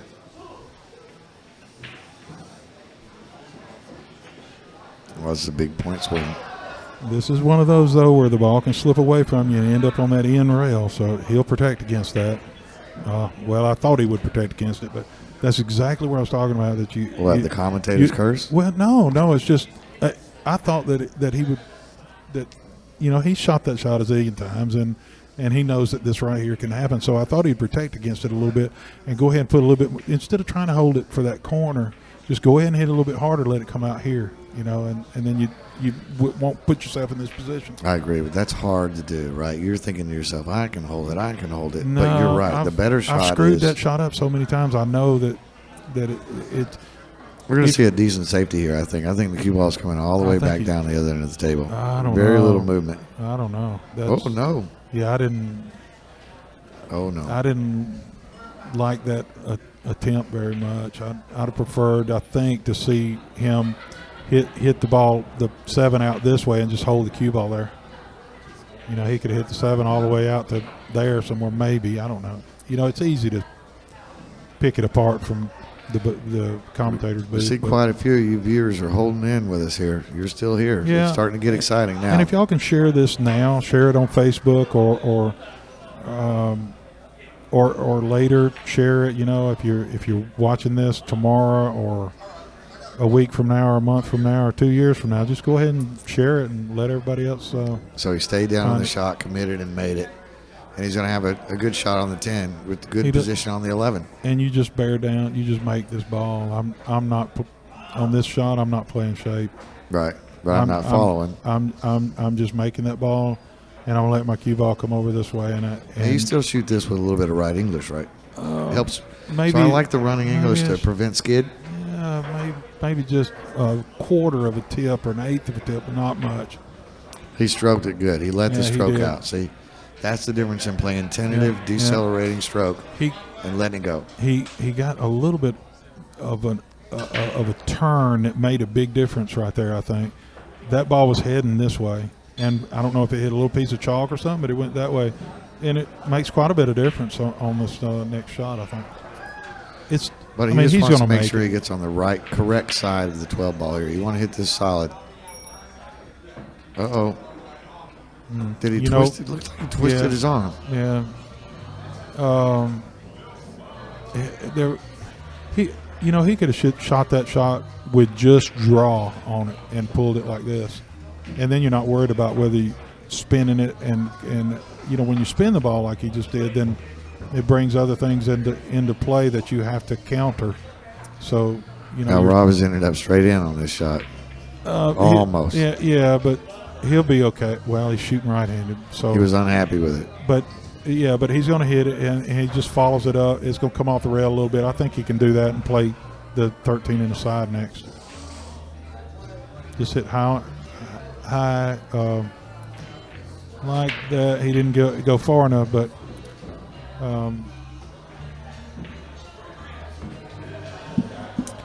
yeah, not exactly what he wanted, but he's just going to play the ball on the side. Probably going to hit the 14. Yeah, he wasn't assured of having an easy shot after that.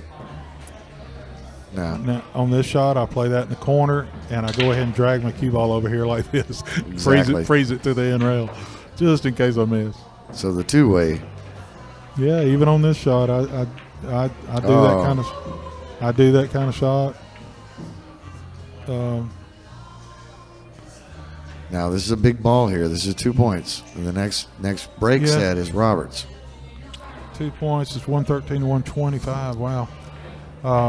So I like to think of a 4-point swing. Stroke it in? Oh, yes. Bank it in the corner? You got to be feeling good about your lead right now. You got to commit.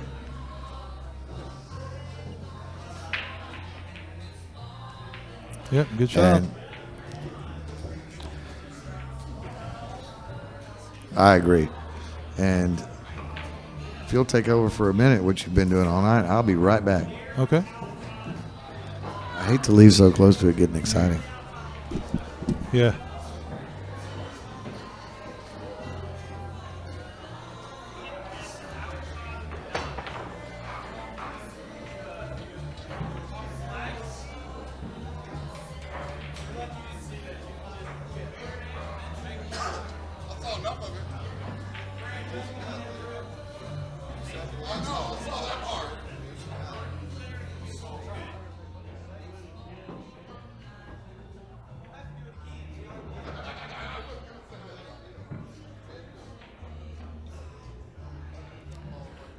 Give you a two-way look here on his break.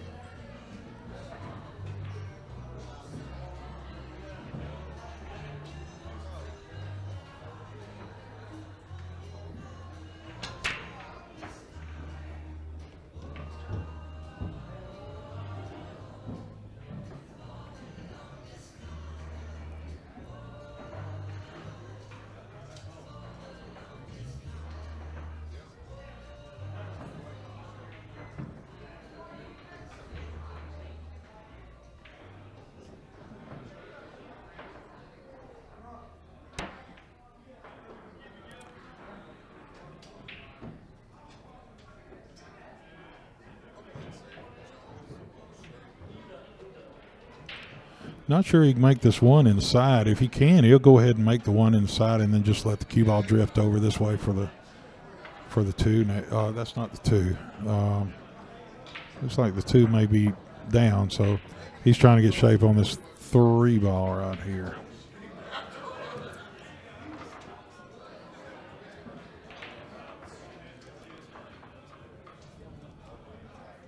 I think he probably took his focus off of pocketing the 1 ball there, trying to make sure that he held shape for that 3 inside.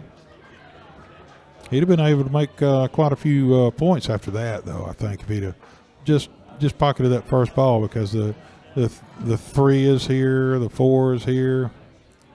So now Joe's going to have that same opportunity, and the 5's here. 6, 7, 8. So this is fairly easy run from this point, I believe. If he can manage to get shape on the 4 ball right here, make the 3. And, oh, he's got to make that 1 first. Sorry.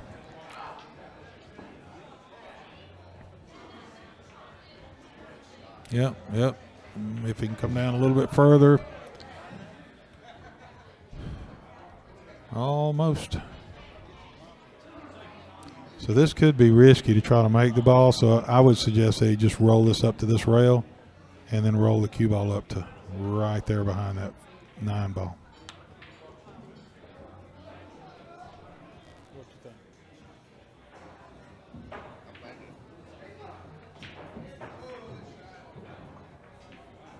You think he ought to play that safe, Brian, the way I drew out, or you see something else? You know, with 12 to go and open table against Robert Hall, chance to win, I'm banking that ball. But that's a 10 right there. Oh, yeah. Okay. I didn't see that. Never mind. I'm playing safe. He's cutting it. Cutting it in here, That's but what the he's problem doing. with that is you're not guaranteed to get a shot on that ball right there. He did, but I wouldn't.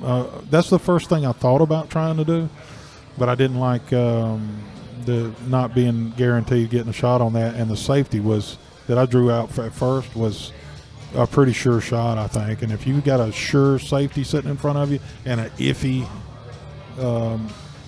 you might hook yourself on the other shot. You're right. This is American rotation. You need to take the safe. But he's got in his mind, I'm 12 to win. I do like the speed that he hit it, though, so that, he tries to guarantee the cue ball gets back out and doesn't get trapped behind another ball.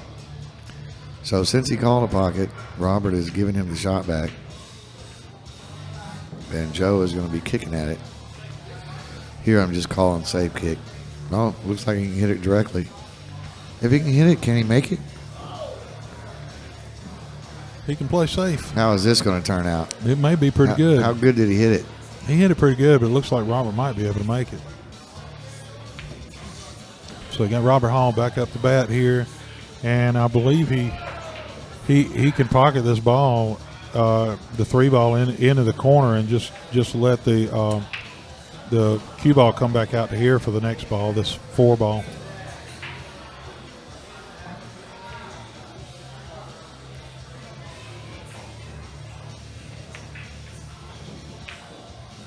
Oh, he hit it good, and it's going to pay off. Yeah, boy, that was I wouldn't have liked shooting, coming back in. That's a dead zone over in here. I like staying away from them sand traps. I thought he thought what I was thinking was to hit that rail with a little spin and take off a little more. Yeah, but for a little while you're in the you can't hit the next ball zone.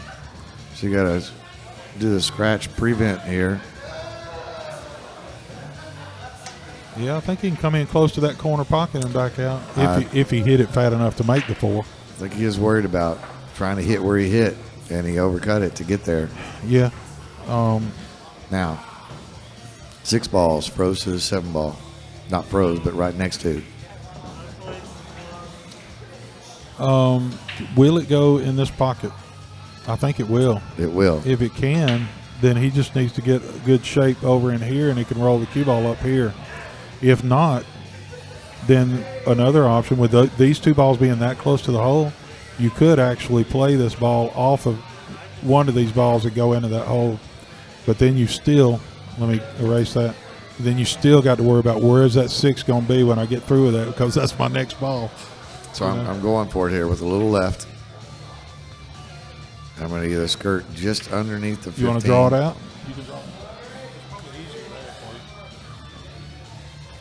I'm playing here with a little left and perfect speed. Oh, of course, it's perfect right speed. underneath the 15. Okay. Or right through the hole. Or And right he's around the ball. going to hook himself That's behind that another ball?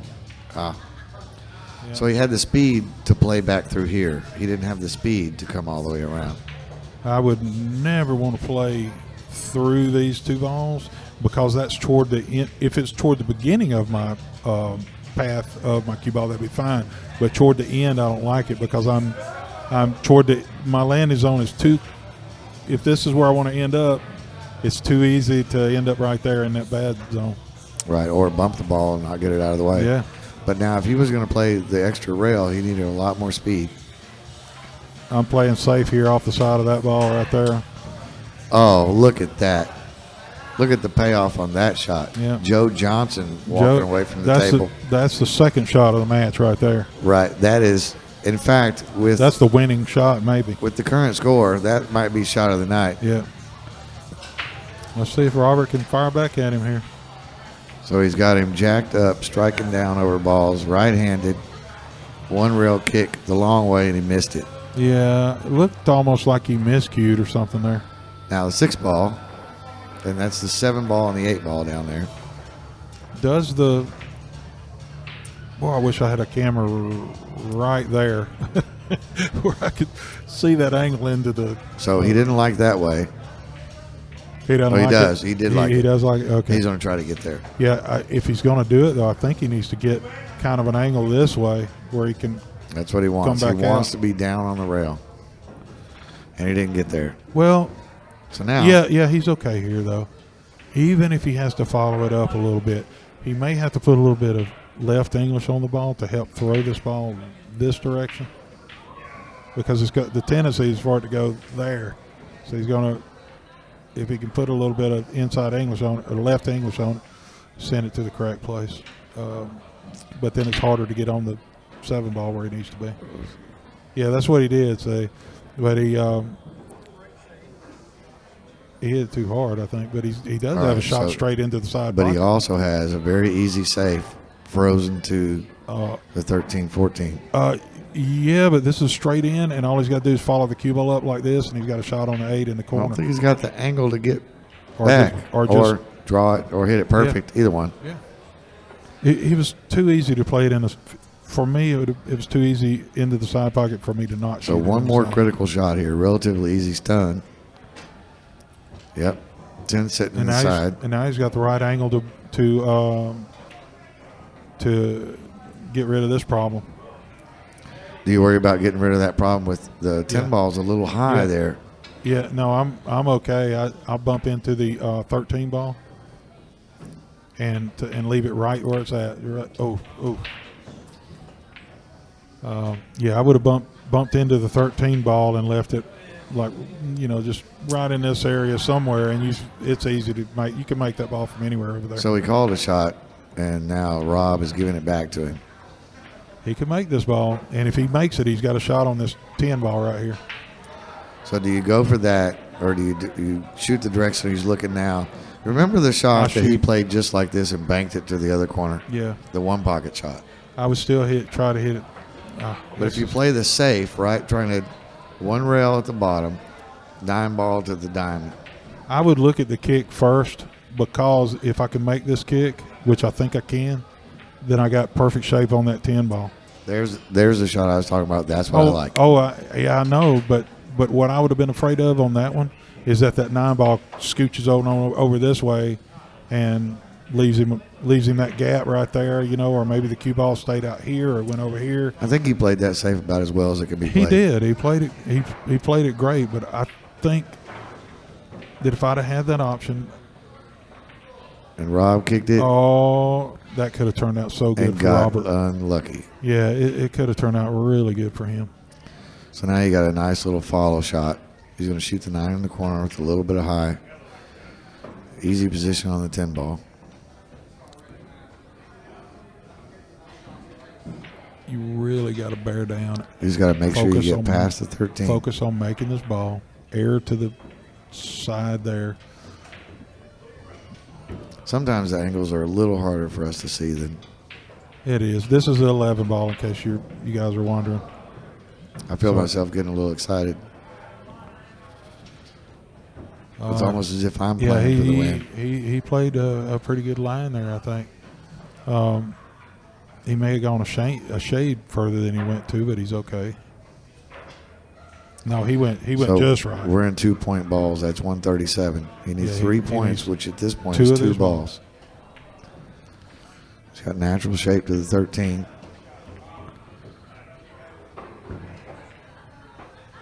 Now,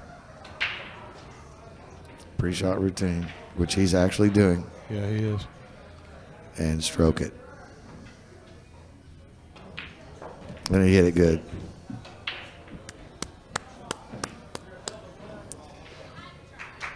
There's Mrs. Johnson sitting on the table. And there's Joe. And I believe Joe is now 11-0. And Rob is 10-1. Rob takes the loss. Congratulations, Joe Johnson. So somebody go, yeah, they've already clicked the score.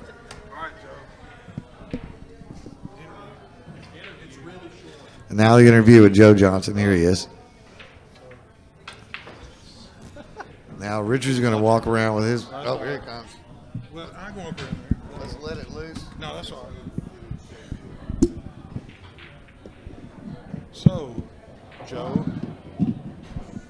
you had him the whole time, didn't you? Yes. Yes, I did. That was nerve-wracking. Rob Hall is one heck of an opponent. Even right-handed, he's tough. There, close to the end, I got a little bit of lucky rolls. I didn't make some good shots, but I got a lot of lucky rolls. Some really good safeties. We had two that we wanted to mark that were like shots of the match. You know. I think the 9 was one of them on that last 9-ball save. But yeah, it was. He's tough. I mean, that's what makes him a champion. So. Yeah, it's pretty simple.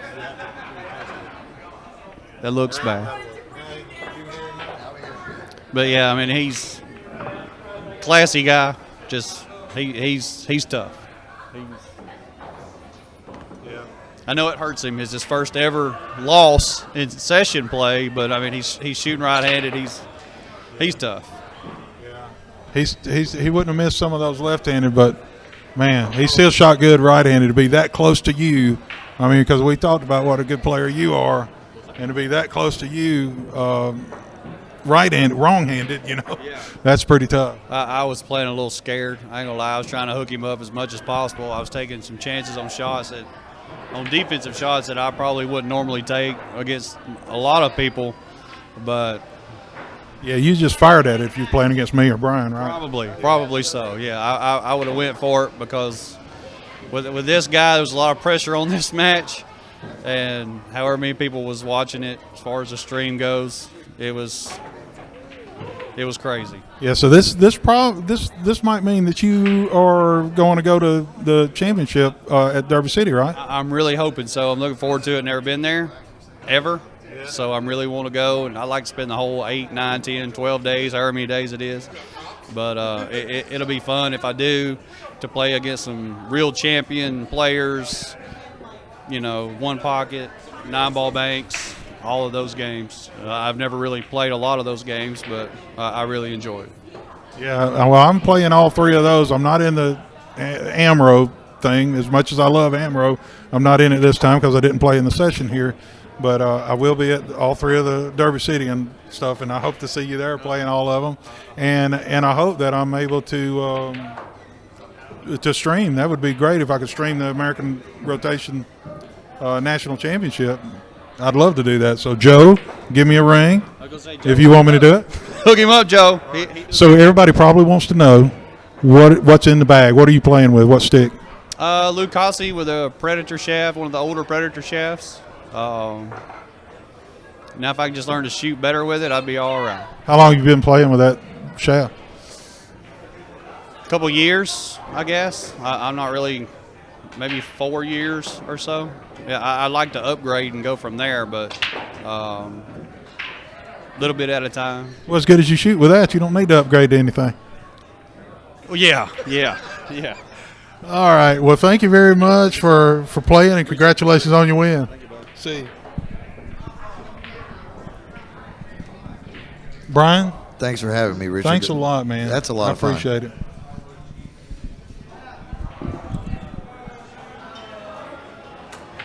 You haven't lost all your viewers yet. They're listening. This is your All righty. Thank you very much. Not yet. All righty. Well, that about does it. Visit SeriousPool.com. Check out the site. Fill out the form. And let me know if you'd like to start a league in your area, or if you're in the North Alabama area, maybe you can play in the league here at Bumpers Billiards of Huntsville. Also, check out the American Rotation site, and that is AmericanRotation.com. Check out that site, and check out Joe Tucker's site at joetucker.net. And thank you very much, and I hope you'll visit us next time, and please share this out to other people. And on YouTube, remember there's that little place I've got there if you want to send some money my way, where I can keep sending these hopefully high quality streams to you. Just do that. I thank you. Thank you very much. Have a good one.